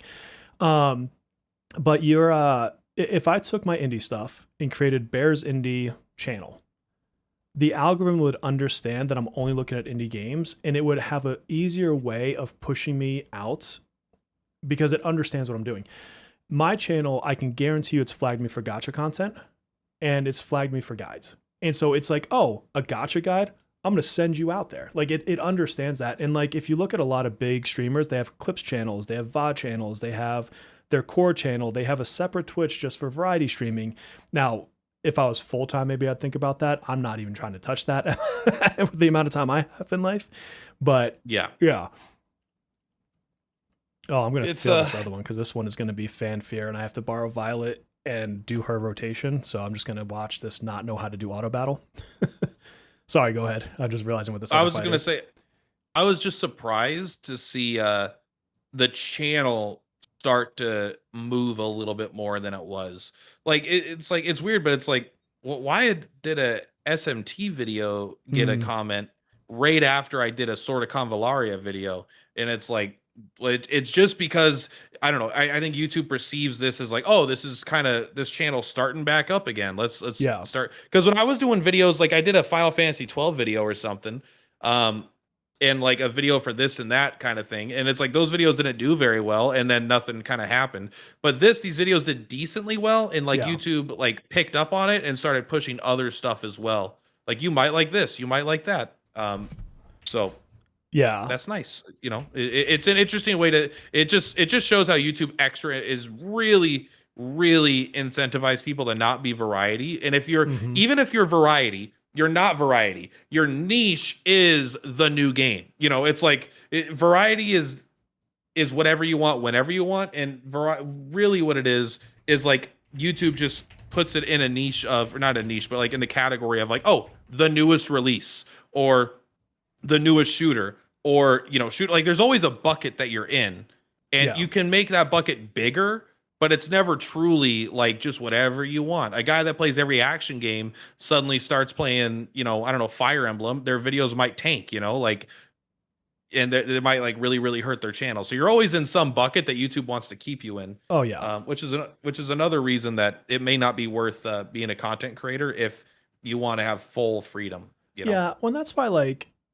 I still think my core goal is just to retire early, but understand like all my goals for retiring early have nothing to do with what I make on YouTube. Like it's been nice. Like I'm still I'm paying myself back. I'm not like paying it back on a loan, but like I'm paying myself back for the laptop I got for content creating, or, you know, I was able to save up for another pinball machine. Like that's a pretty cool milestone for content creating, right? But that's like fun shenanigan stuff. Like I help, you know, pay for our vacations or whatever. And so I like to have the extra there, but there is not a single, I mean, I'm a finance guy. I have a ridiculous workbook for all my finances and all my investment accounts and everything else. There is not a single penny that's planned into my finances for retirement that's from YouTube. Not to say I can't put money in, but I don't plan around it. And so if I can get to my retirement goal, so everyone is aware, is I want to retire at 55, which is 11 years from now, well, 10 and a half. And so if I can do that and I'm not looking at content creating money for that, then I can retire into content creating and it's just icing on the cake. To me, that sounds fantastic to spend my last 10 years of, you know, quote unquote work just fucking around on YouTube. Like that sounds amazing to me. So that's I mean, I'm retiring at 55 too. So we're on the same thing. I mean, that's my goal. You know, I'm 22 years away. And who knows if I'll actually make it, but it's like I'm saving very aggressively too, because I started late. But yeah, like I don't even, for context, like I don't even put my YouTube any revenue into my budget. When I do a Hmm. monthly budget, I say I don't even have a spot for YouTube money. I just keep that at zero. And if I get some of it, I may put it in and then put it directly into savings. Like I may adjust, but I never assume I'll even get $1. It's not until it's Yeah. in my bank account do I ever even assume for it. So I always plan for zero, and then if I have more, then it always goes into that. It pretty much all goes into savings, like near or retirement accounts Yeah. or something like that. Um, it I like VOO. You know, I'm just a big S&P 500 guy, but it's like that. It's pretty much like 95% of all the money I get from YouTube goes directly into the stock market. Hmm. So EF says, what happens? I'm not sure if this is meant to be if or is. What happens is creators blow up, and after they get a following in their niche, then they go to variety and they keep growing. So here's the thing: is like if you actually look at the top YouTube video game creators, and I do because I mean, for me, it makes sense to learn from them. There's only like 4 or 5. Like there's really not many that are really at that level. And if you look at the stats on YouTube, just getting monetized. That's the 1,000 subscribers and 4,000 watch hours. That's how you get monetized. And I think it's what within in a 1 year window, I think. There's less than 5% of all creators on YouTube ever get to monetization. That's how small the pool is. And then I forget what the stat is to get to 10,000. It's not that many. And then the ones that you really kind of push and say these are the really successful people that are more towards the full time, that's closer to that 100,000 level. The 100,000 level is like 2% of all people on YouTube, period. And there's millions of videos, like something like 16 million videos a day published on YouTube.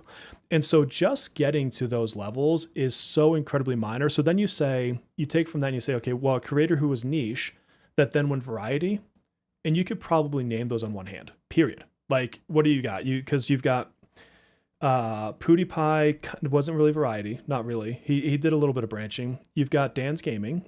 You've got I'm trying to think of his name. I can picture his face. He's bald and has a beard. Markiplier. Oh, But Markiplier's not bald and doesn't. He does no, not no. bald But and have a beard, Markiplier isn't though. really much into the gaming niche anymore, right? Like, but there's so It's kind of evolved. yeah, there's so few people that have done that, and those people, I mean, what helps them is I think honestly, once you get to a certain level, like if I had 100,000 subscribers, I think if I was at that level, I'd probably be able to afford an editor. And because I can afford an editor, I have the opportunity to test different things. And that's the big thing is if you look at all of them and you go down their channels, the big ones, you can probably find patches where they had tried something that sucks, but they had an editor that could edit it. They had somebody that could promote it. They had somebody else researching titles, somebody else who made their thumbnails, right? And so they could still keep their core niche. Every time I want to try something, or every time Platt, you want to try something, a new game, we have to separate time from our core niche to do it because we also have full-time jobs or whatever, right?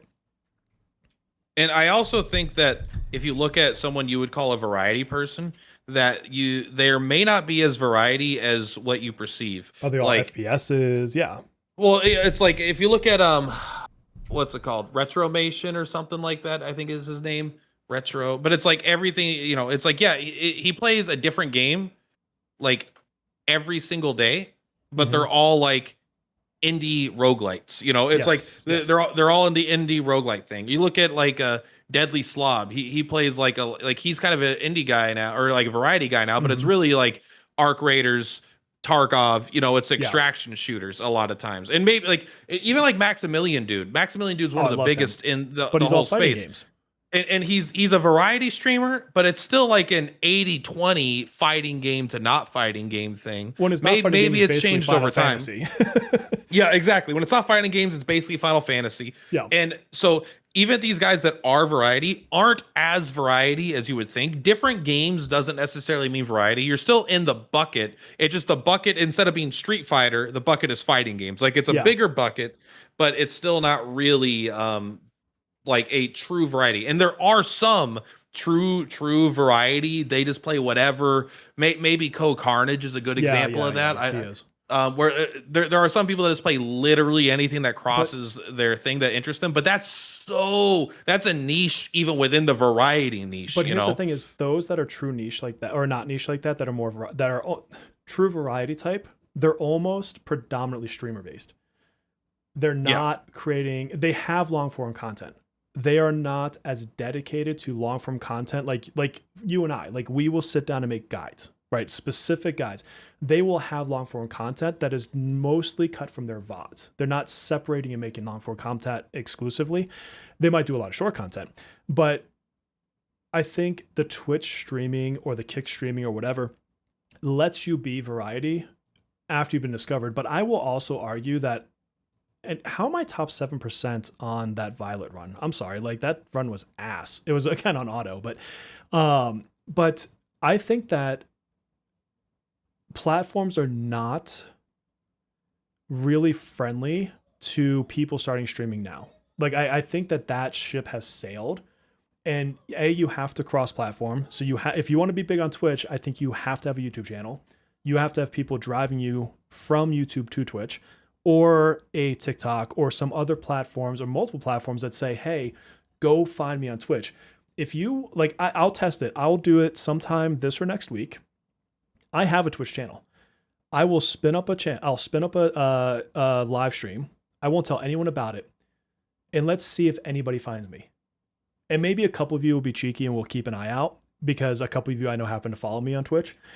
But I bet I can't be discovered on Twitch. Because who's going to scroll down 30 pages to me mixed in with 50 other people with 0 viewers?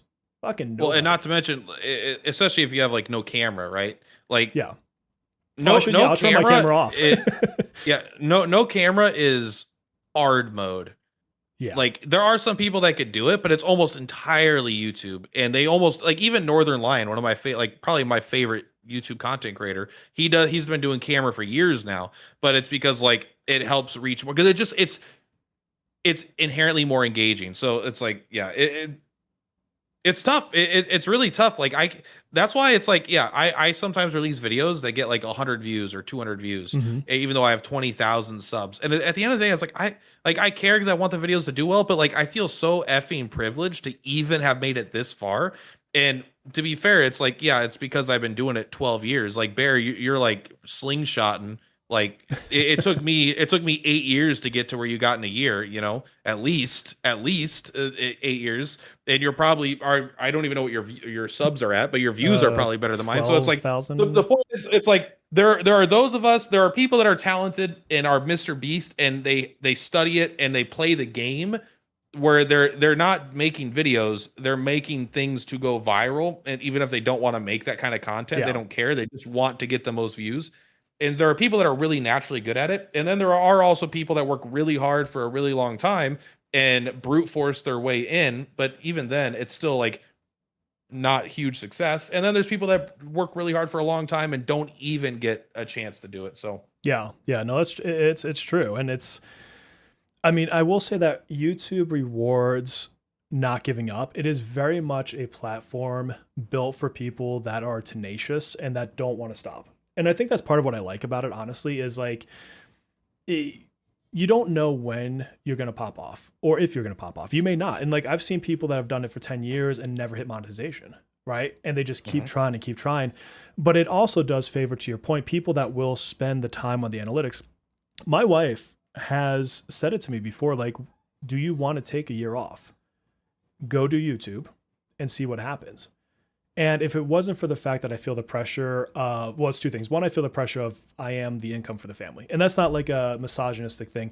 We chose for my wife to stay home. She is my son's teacher. He is homeschooled, right? So like we have other needs within our family. So I do have the income for the bills. We could survive for a year, fine.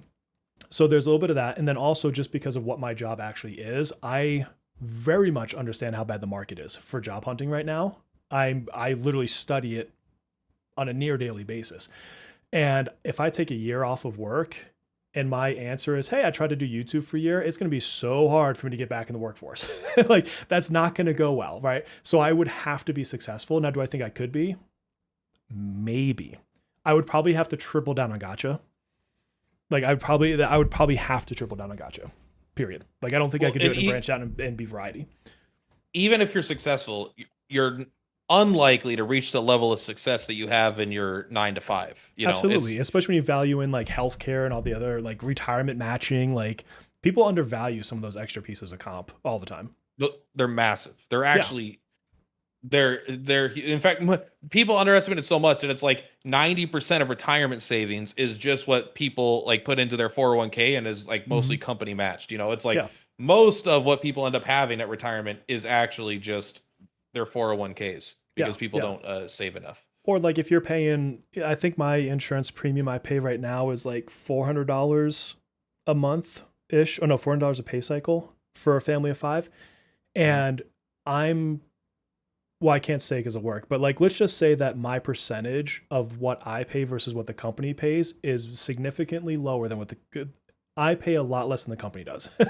And so if I had to Mhm. get that in the open market, like that's a chunk of change I have to come up with out of nowhere, right? So like yeah, you're they call it the golden handcuffs in corporate. It's hard to replace that. If all you had to do was pay for your general expenses, it'd be one thing, but yeah, you add in all these other layers, like yeah. Anyone who works And not corporate knows. Yeah, and especially like when you start, you're not even fully vested, so you Yeah, really yeah. feel like, especially on year 4, and it's like, oh, it's yeah, it's 7 years, and then you're vested, or 5 years, and you're vested. You're just like, oh my Mhm. god, I got to do it for a full other year, and then I finally could quit. But yeah, I'm sorry, just like for the content creation thing, to give people view and context in case they don't remember or they don't know, I have 2.6 thousand videos on my channel. Jesus. I wonder how many I have. Two 2.6 thousand Let me videos. look. So it's like that's all. I'm just saying, be incredibly comfortable with failure. Unless you're Yes. really good, unless you're really good, which and really good and lucky. This is the thing. You have to be good and you have to be lucky.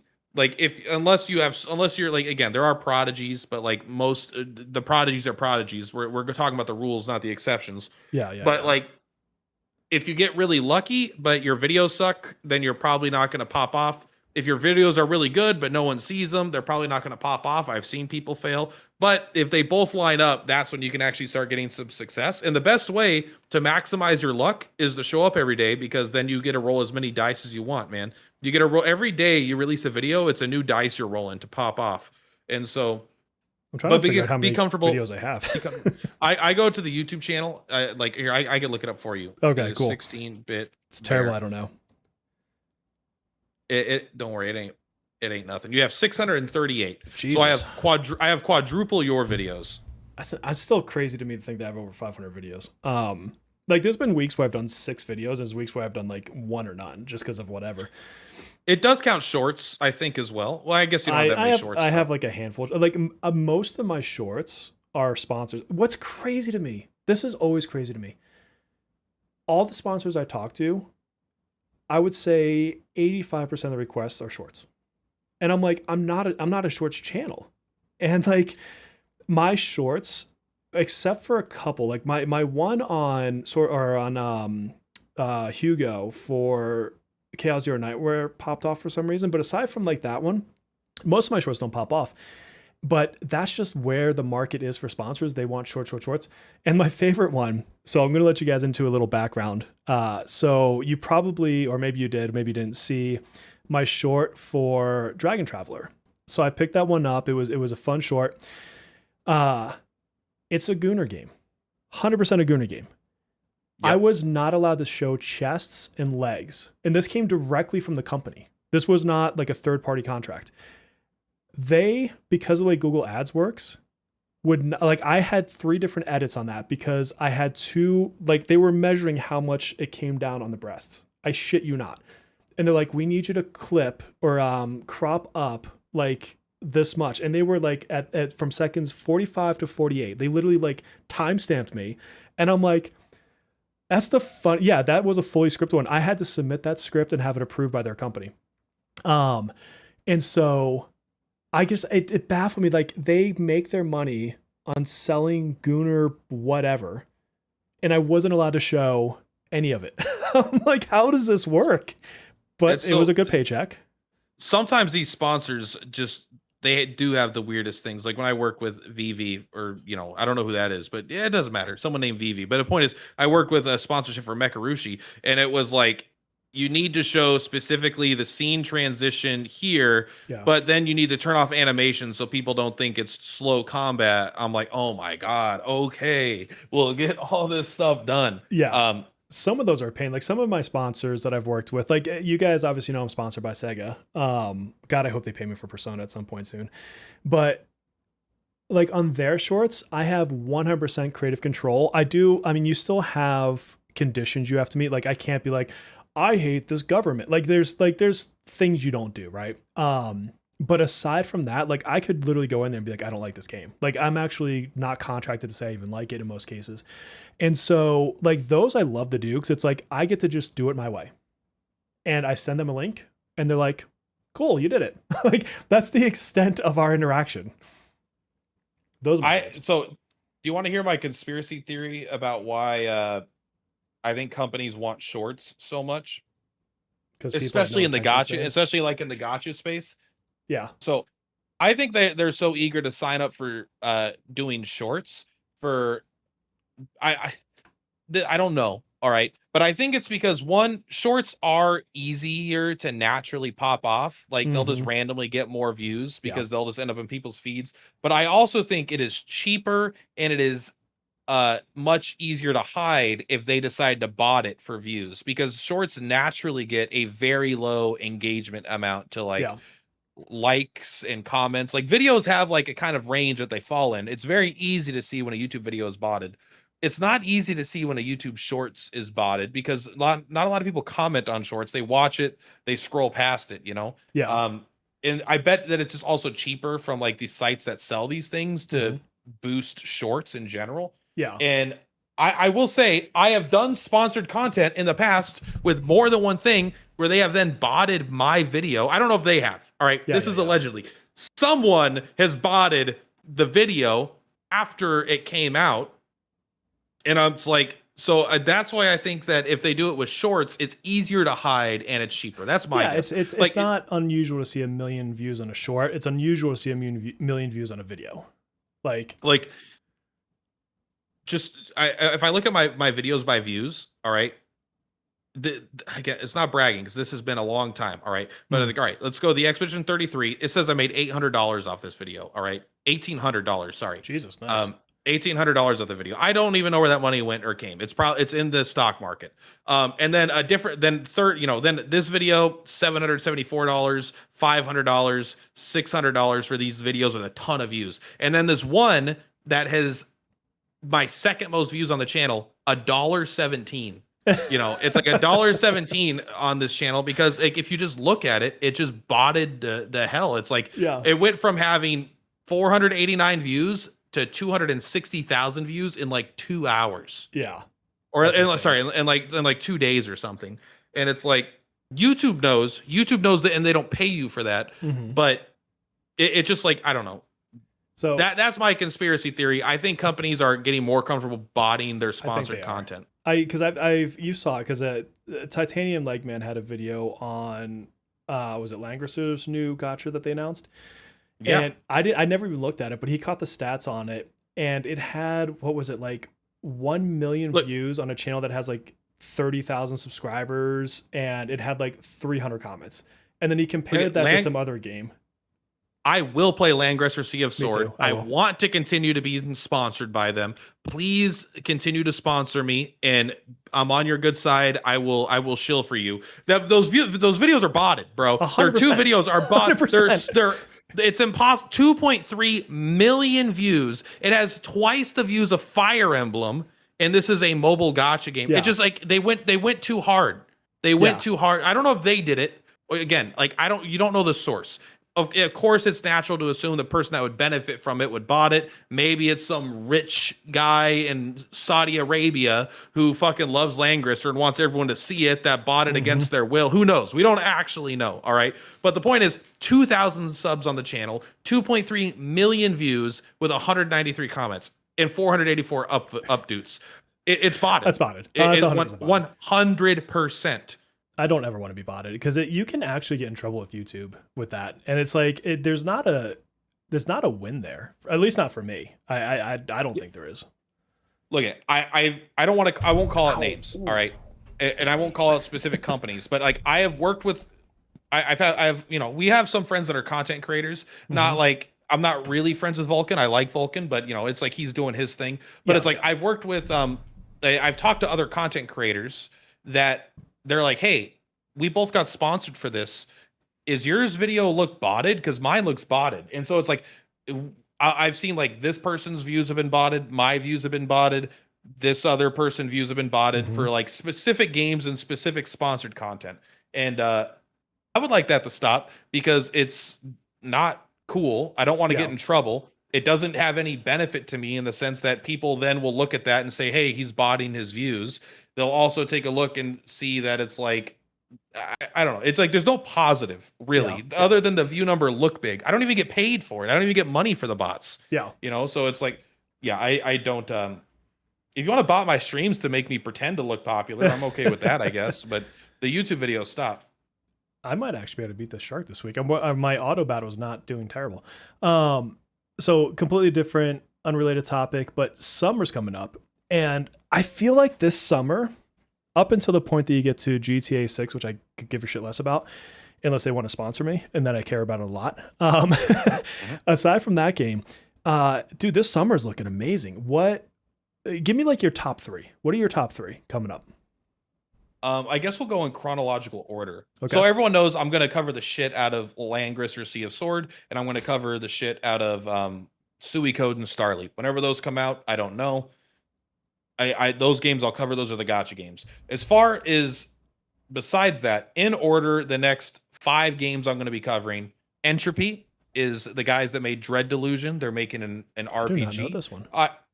I suspect it will not pop off, but it's a game that I will cover because I care about it. I'll cover it for about a week, and then I will move over. Honestly, I might just end up playing it. I might stream it and play it, but this might not be a YouTube channel thing because I'm currently playing Sword of Convalaria. But Yeah. really, where it starts is Brigadine Abyss because that's Fire Emblem for the PC in a lot of ways. I'm looking forward to playing tile-based tactics game. Then it'll be Trails in the Sky second chapter. Mm. Then it'll be Final Fantasy Resonance. Then it'll probably be, I don't know. I guess I got to see what comes out. At that point, I'll probably be fully gotcha for the rest of the year is my guess. Okay. Okay. So for me, it's interesting because some of it, my coverage is going to be partially dictated by my sponsors.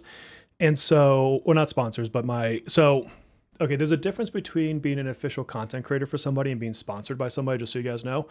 So Yes. my Bandai Namco and Sega, I'm an official content creator for both. I'm also now an official content creator for Fireshine Games and Deep Silver Creative.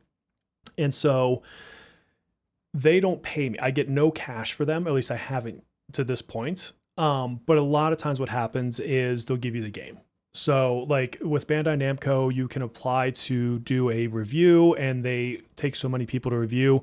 Like I was able to do early access to Sword Art Online. So, whatever.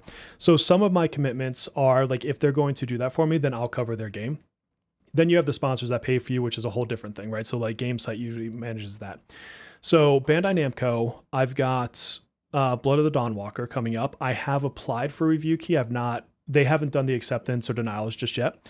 So that is a game I'm super, super interested in regardless of any content creating. And so if I'll I be can playing get, this game on my Steam Deck, Yeah. if I can get it to run on there. Yeah. So if they accept me for the review key, 100% I'm covering that game. That's the kind of game I'll probably do more than just a review. I'll do like other kinds of content.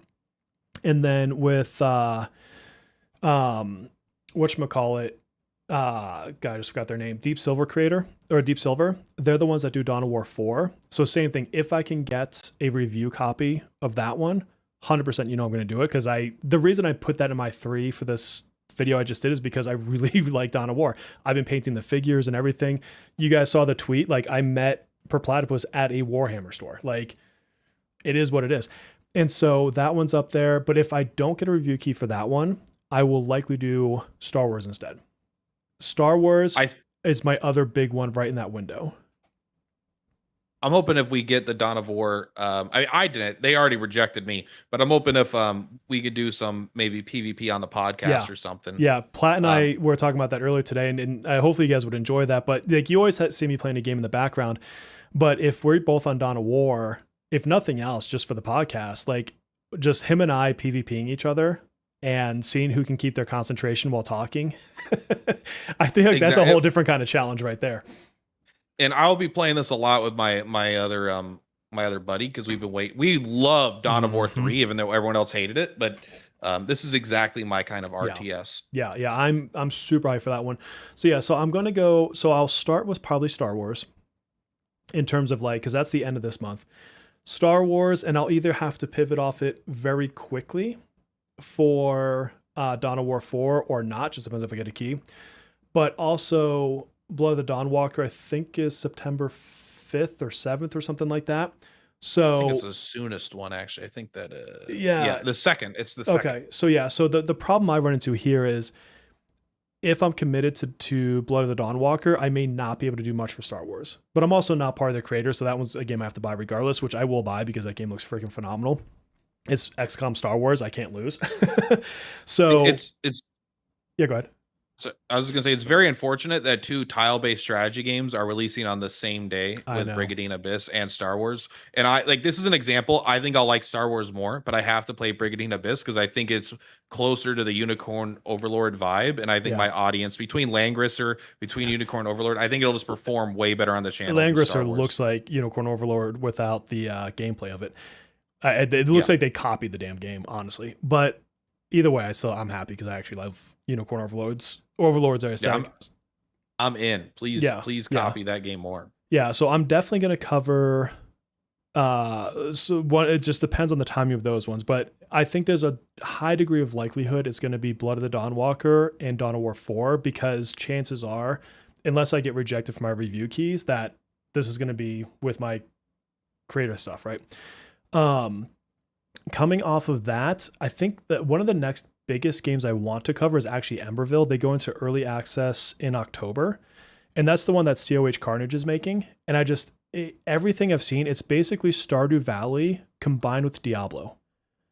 And I'm like, I love like both of those fucking franchises, man. Like, and so I'm super, super interested in that one. I've already gone up on Lurk. Oh, dude, my freaking puppet died. What the shit? I'm gonna reset this fight. I've already put on Lurkit like my watch on it to see if I can get a key for it. So that one's coming up. Like I said, Wolverine is one of my top games to come, but I think at best you might catch it on a stream. Probably not. It's probably just gonna be because I'm gonna get that one on PS5, and I'm probably mostly gonna play it on my PS5 Portal, like at night in bed. Like I think that's gonna be my next laying in bed at night, screwing around as Wolverine kind of game. But those are probably like some of my biggest ones coming up. I know I'm forgetting something else. I really wanted Splatoon Raiders, and that game has gotten like all 9s and shit for their reviews. I just have not had time to think about it like at all, like, which is unfortunate because it actually looks like a lot of fun. I don't even heard of it, but also I don't play anything on if it's like I'm not gonna play Fire Emblem because it's gonna be Switch 2. I'm like I'm not gonna get all that stuff set up. Fire Emblem, I've really thought about covering that one. But I think that because of all the games coming out right there, that's probably going to end up a month or two delayed. Like that might be the game I pick up when Grand Theft Auto 6 comes out. And I just play that for fun. I don't see where I can slide that in for content. Yeah, it's coming out September 17th. Oh, it's the same day as Dawn of War. Am I going to go back on what I said? What do you mean? No. I can't. I can't cover it because Trails in the Sky comes out the same day. Trails in the Sky is the #1 priority for my channel. Yeah. Okay, so Fire Emblem, even if I wanted to set it up, I'm not covering it. Trails in the Sky second chapter is like, this is the bread and butter for me because this is the Yakuza Infinite Wealth, the Unicorn Overlord. It's the big single player game. And I'm going to play on Nightmare mode, which is actually really hard. Make guides. Yeah. It'll be perfect. Are you gonna play Stranger Than Heaven when it comes out in January? Because that's Yakuza. If they sponsor me, which they already paid me $300. If they want to keep paying me more money to make more shorts, I'll do whatever the hell they want. Honestly, yeah. I just thought you might like that because of the Yakuza series. I don't like action games. I think the Oh, you like the gameplay looks like RPG something. ones? Yeah, I have no interest in the gameplay of that game, Mm, but I am interested in the concept of playing through like whatever 50 to 70 years of this individual's life through yeah. these different time periods, you know, pre World War One or like right during World War One all the way to like pre post and you know World War Two, like Hmm. Japan. Like it absolutely is a really cool time period, but I don't care about punching things, you know. It's just Yeah, like it's just yeah. not my gameplay style. Oh, you know what other game I want to get into? And hopefully this will be something I get to do because of my being part of their creator program. Is Crazy Taxi, the new one, has a network test. I want to say it's like at the end of September, maybe, or something like that. And so, you know, it's like one of those they you play for a weekend or maybe it's a week. I don't even remember what the tweet said. But that one, man, I am such a huge Crazy Taxi fan, and I was bummed because when I was buying these Arcade One Up arcade machines, they made a couple of racing games, and I was just crossing my fingers that they released Crazy Taxi. I would have picked that one up and had like a sit down Crazy Taxi Racer, but they never did. But man, the fact that they've got a new game coming out, I am all in on Crazy Taxi. I love that shit. I mean, Yakuza Infinite Wealth had a Crazy Taxi mini game, and it was probably my favorite mini game of the whole game. Yeah. Can anyone tell me why freaking Summer Puppet keeps dying? She keeps freaking dying on me. It's First, because it's Puppet, bro. yeah, What are you talking seriously. about? I got through this fight with Anj, and then I'm like, well, my A6 Miku should be able to do something worth a damn. Are they they are on healer mode. And I'm just not living. Those bastards. Okay. Kage's been playing this MMO. I forget the name of it. He just said he left to go for a nap. But I will say, I miss having a really good MMO that I played for a long time, and I don't think that's going to change. I don't think I'm necessarily going to like go back and then like cover World of Warcraft or anything. But I do miss the Yeah. height days of MMOs. Those were fun. I agree, and I have no interest in Kage's game. It just didn't look good to me. But I'm happy he's having a blast. Kage deserves to have fun playing his games, And not because spending $1,000 on them. and not spending just ungodly amounts of money for like whatever he's been doing. Like, yeah, he just autos everything, right? So it's like I'm sure he's having a fun time, but also there's a point I'm like, come on, man. Oh, it's Spirit So Vale's the name of it. I'm happy he's enjoying his game. Yeah. Dude, I was watching. Have you guys ever watched what the hell is the name of it? It's this podcast, and this guy reviews other people's financials, and it's blown up. It's super, super big now. But in Financial audit? yeah, exactly, exactly. And so there was a guest on there, and I just saw the clip of it, but they were going over the fact that his finances were a wreck, right? And he spent, I think he said $16,000 in was it POE? I think it was POE. And I'm like, Jesus. Like There's no way it was Path of Exile. How could you spend that much? I mean, I, maybe it's illegal. Sorry, maybe it's like RMT and yeah, and then maybe I have the wrong game as well, but like I'm just like, ow. that's that's a lot. Oh yeah, yeah. GM just said it's Spirit Vale has saved him financially. Yeah, Kage has significantly backed off of spending in Persona. I think a lot of us have. I think a lot of the whales have gone away.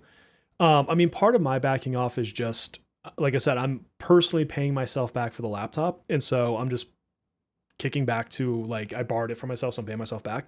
And honestly, like, I had my shittiest AdSense month or YouTube financial month in probably a year this last month. I got like $350, which is a lot less than usual. But it just goes to show, like, if you experiment too much, like, you just don't get the views to get a lot of money. Plus it's the summertime, and YouTube also has seasonality. Like you get more ad revenue in like December than you do in freaking middle of the year. 100%. And also like mine was probably the worst it's ever been also. And that's, I mean, how much of that is because I didn't really release that many videos? I don't know. Mhm. But no, I'm absolutely, I'm with you. It's fucking horse shit. Yeah, how dare you? Why don't you guys support your content creators, bro? GM is asking, did I quit on spending? I did not fully quit on spending, but I used to do the tier 1 and 2 packs for every patch.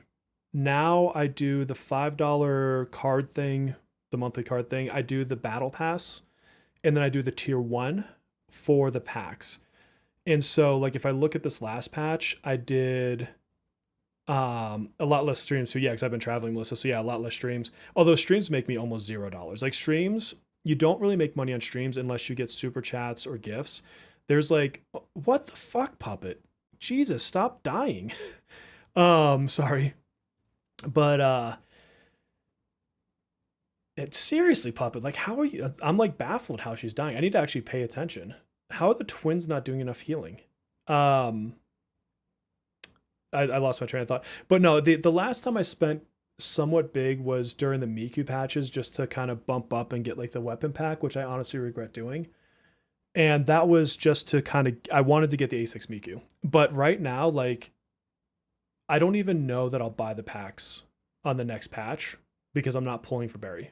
So I may just let it go and just not spend the money. But like I said, like, unless I get a sponsor sometime this month, I got $300 coming to me from YouTube. Like, that's not really enough to do much spending. Yeah, no, it's like, yeah, that's about probably where I'm at. Oh, I got lucky because I got the sponsorships all lined up at the same time. But even then, yeah, it's like it's still a kind of chump change, you know? Yeah, yeah. What do you do? But that's, I mean, that's, it goes back to your point earlier of this is why I don't count anything YouTube into my real bills. Like I'm not going to buy a car and be like, oh, I make this YouTube money and I can like afford this really crazy car. Like, no, like it's extra income. If I get it, I get it. If I don't, I don't. And I just move on with life. Right. Yeah, 100%. It just, it's too inconsistent, at least for me. Like, I know there are people that like have YouTube solved in some sense, but that ain't me. Yeah. Yeah, GM. I don't think I'll pull for Barry because I have like 9,000 gems right now. Like that's all I have. And then maybe a couple tickets from login benefits or some shit like that. So if I look at the characters that come, the next two single target units I like more than I like Barry because you've got Cosmic Yui and Pinky are the next two known single target units. And I'd rather have either one or both of them over Barry any day of the week. So you know, it is what it is. I don't have the resources right now to pull, and I'm not about to drop $400 to fix that. It's also why I stopped pulling for Violet because I'm like, I can't really justify going back to Violet at this point as much as I like her character. Is that a recent character? Violet came out, so she just did a rerun. So Violet came out a while ago. I skipped her and Akechi, and then I tried to get Violet on her rerun just now, but I failed the 50-50. And so then I stopped pulling on her to get Summer Puppet because she's the best AoE damage dealer for like 6 months or 4 months. And then Barry comes out on Thursday. And then the other ones come out like within a couple months. And so I'm like, yeah, it's Barry, then Katayama, and then Bowie. And so yeah, I'd much rather save for Bowie than Barry. So yeah, it's one of those, it's not completely that I'm not spending, it's that my spending is very much tied to what I get in YouTube. If I don't get it in YouTube, or a sponsor, like I don't pull from the family's money, I guess you could call it, to do my pulls. I have a hard time because like I want to spend even less when I actually make money on it because I'm like, well, I don't want to squander this. I want to put this all into my I want to kickstart. I want to accelerate my retirement. So I really So I have a hard time spending any money. So when I spent like $15 on Sword of Convallaria yesterday, I was like, oh, I don't know, man. That's the price of Taco Bell. Should I do it? Yeah. All right, I will. I always like that Vulcan never spends. He's always free to play. But he also like only stays with the game for like a couple months. So there's not really much reason for him to invest, I would say. 100%. Plus he's there to get money, not spend money, you know? Yeah. And I guarantee you he's at the size also. If he wanted to, he could just get free accounts. They would give him stuff, but he specifically likes to do the free to play thing because apparently he likes. Yeah, it is, but there is an element of it where I think it's just like he probably just enjoys it. Yeah. But also at the same time, he likes re-rolling, and I don't know if he genuinely likes it. I think he does. I don't think he's a liar. I think he genuinely likes re-rolling on new gotchas, which is such a alien concept to me. But I hate re-rolling so much. It's so popular. Zev, he doesn't make content, I don't think, anymore, but he did the re-rolling on God, why am I forgetting the name? I covered the damn game. It must have been the one we just the one with the factories. Yeah. I don't know why I can't think of the name, but Somebody tell me Ethereal the name. Restart, Yeah, but yeah. it's not that. No. It's Enfield, Enfield. Yeah, yeah, yeah, yeah, Enfield, yeah. something Artfield Enfield. Enfield. Yep. So he or Arknights Enfield. yeah, yeah. So Zev did like reroll streams, and he had like right around 2,000 people. I remember like sitting on his streams. He got like so many people watching him stream that. It's super fun content to watch because you're basically watching people stuffer, right? Right. Well, you're kind of watching. You're like watching a slot machine, kind of. You know, Yeah. it's just like you're spending time instead of money. Yeah, I don't know if he just ran out of time or didn't want to do it anymore, but I don't, you guys keep me honest here. I don't think Zev has made a video in months, has he? I don't think I've seen him around in a hot minute. But I loved talking with him. I used to joke with him on his streams and everything else.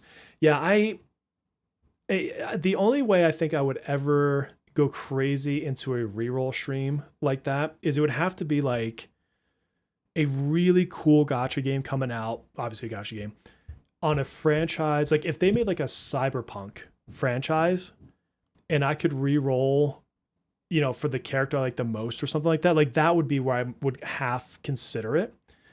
I don't like it. It's just it's mind numbing to me. And in the grand scheme of accounts, those first characters never matter a year later. Like, yeah, like it's a lot of effort for nothing. I re-rolled in Sword of Convallaria, and I don't for the first time ever, and I decided because one, I didn't want to, but I was like, all right, I did it like 10 times with multiple instances, and I finally got something decent that I'll keep. But I decided it's like if I had 2,000 viewers watching me do rerolls, I'd rather clock into work. You know, I was like, I'd rather just go to work, my job. I can't do this. Sometimes doing something could be so boring, you would rather do something you dislike than something that's boring, you know? Yes, 100%. There's people in a room and they're like, they have nothing to do. And what they did the study, people sit in a room, all they have is an empty room with a button that zaps their hand. And they'll just be like, all right, well, they'll just zap their hand just to get sensation, even though they don't like it. But like, at least it's better than being bored. Boredom is like, something humans will really, really avoid. Yeah, try to avoid. 100%. Yeah. I congrats to him. I can't do it. Yeah, I can't either. And maybe that's the play. Like maybe that's how you go full time is you just go to different games and re-roll. You know what? There is a gacha game I kind of want to cover just because I think it's absolutely ridiculous. I don't remember the name of it, but it's girls on like motorcycles, and it's such an egregious gooner game. Yeah. Vulcan's playing that right now. Oh, is it out? Well, he's covering it. I don't know. Okay, maybe it's like a beta or something like that. Yeah. I remember seeing that one. I'm like, this one looks so stupid. And I would never spend money on that one. But like, it's every once in a while I see like an abstract, redonkulous gacha game. And I'm like, I kind of have to try that at some point. Yeah, I think first look beta gameplay. I mean, you are just kind of looking up girls' buttholes while they're on bikes. It legit. I mean, that's probably the best way you could describe that game, which is they're just funny. Like, there are girls with pants, but a lot of the girls are just like, hey, you see here's my panties, you know? Yeah. Take a look at my ass. And I'm sure the combat's great, but there's also an element of like, I don't know, man. Maybe I should play it, but I would be playing it as a joke more than anything unless they want to sponsor me, but like it's such a dumb looking game to be honest with you. 100%. Like I don't think I can cover it, not out of any like moral obligation, but it's like I already don't like motorcycles. Oh, see, I'm a motorcycle rider, so I already don't like waifus. So it's like, what is the game? It does have turn-based combat, but I don't know. I would like, if you play it, you could tell me how good it is, and then I will consider catching up. Yeah, I guess it depends on when it releases, because like I said, I don't think I have any time. And do we know when that new Lancaster game's coming out? Because I'm with you. Like that one I actually have on my radar as one to cover. Just because I think I'm not sponsored by them or anything. I wish I was, but like it's the next kind of turn-based strategy type gacha that maybe could be good. Yeah. Maybe could be decent. I think the Convallaria people are going to move over, but maybe not forever, right? Every game is going to keep their trues, but a lot of people that don't want to play Convallaria anymore, I think will jump in for Langris or CS. At least trying it out. The thing is, I don't know when it releases because they paid me to play the game, or to cover the game. I suspect that they wouldn't go pay a bunch of content creators that the game was like 2 years away or something. Yeah. I would expect it to be a lot sooner than that. Cool. All right, man. So Well, I bet it'll be this year. It's my guess. yeah, yeah. All right, we've been going for 2 hours, and I'm sure the family at some point wants to use some of my time. Plus, I gotta like shave and take a shower and everything else. So I'm with you. I gotta be an I want to adult. stream. I still got to stream today. Oh, nice. What are you streaming? Probably Convallaria or Cool. Wild Arms 1. I have to decide which one sounds more Yeah, fun I'll have to today. try to pop by if I have a chance.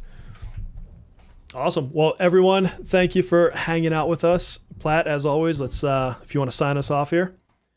All right, guys, thank you so much for stopping by with the Platt and the Bear, the 16-bit Platt. Yeah, I don't know. If you like what you saw, follow Bear. If you don't like what you saw, follow me.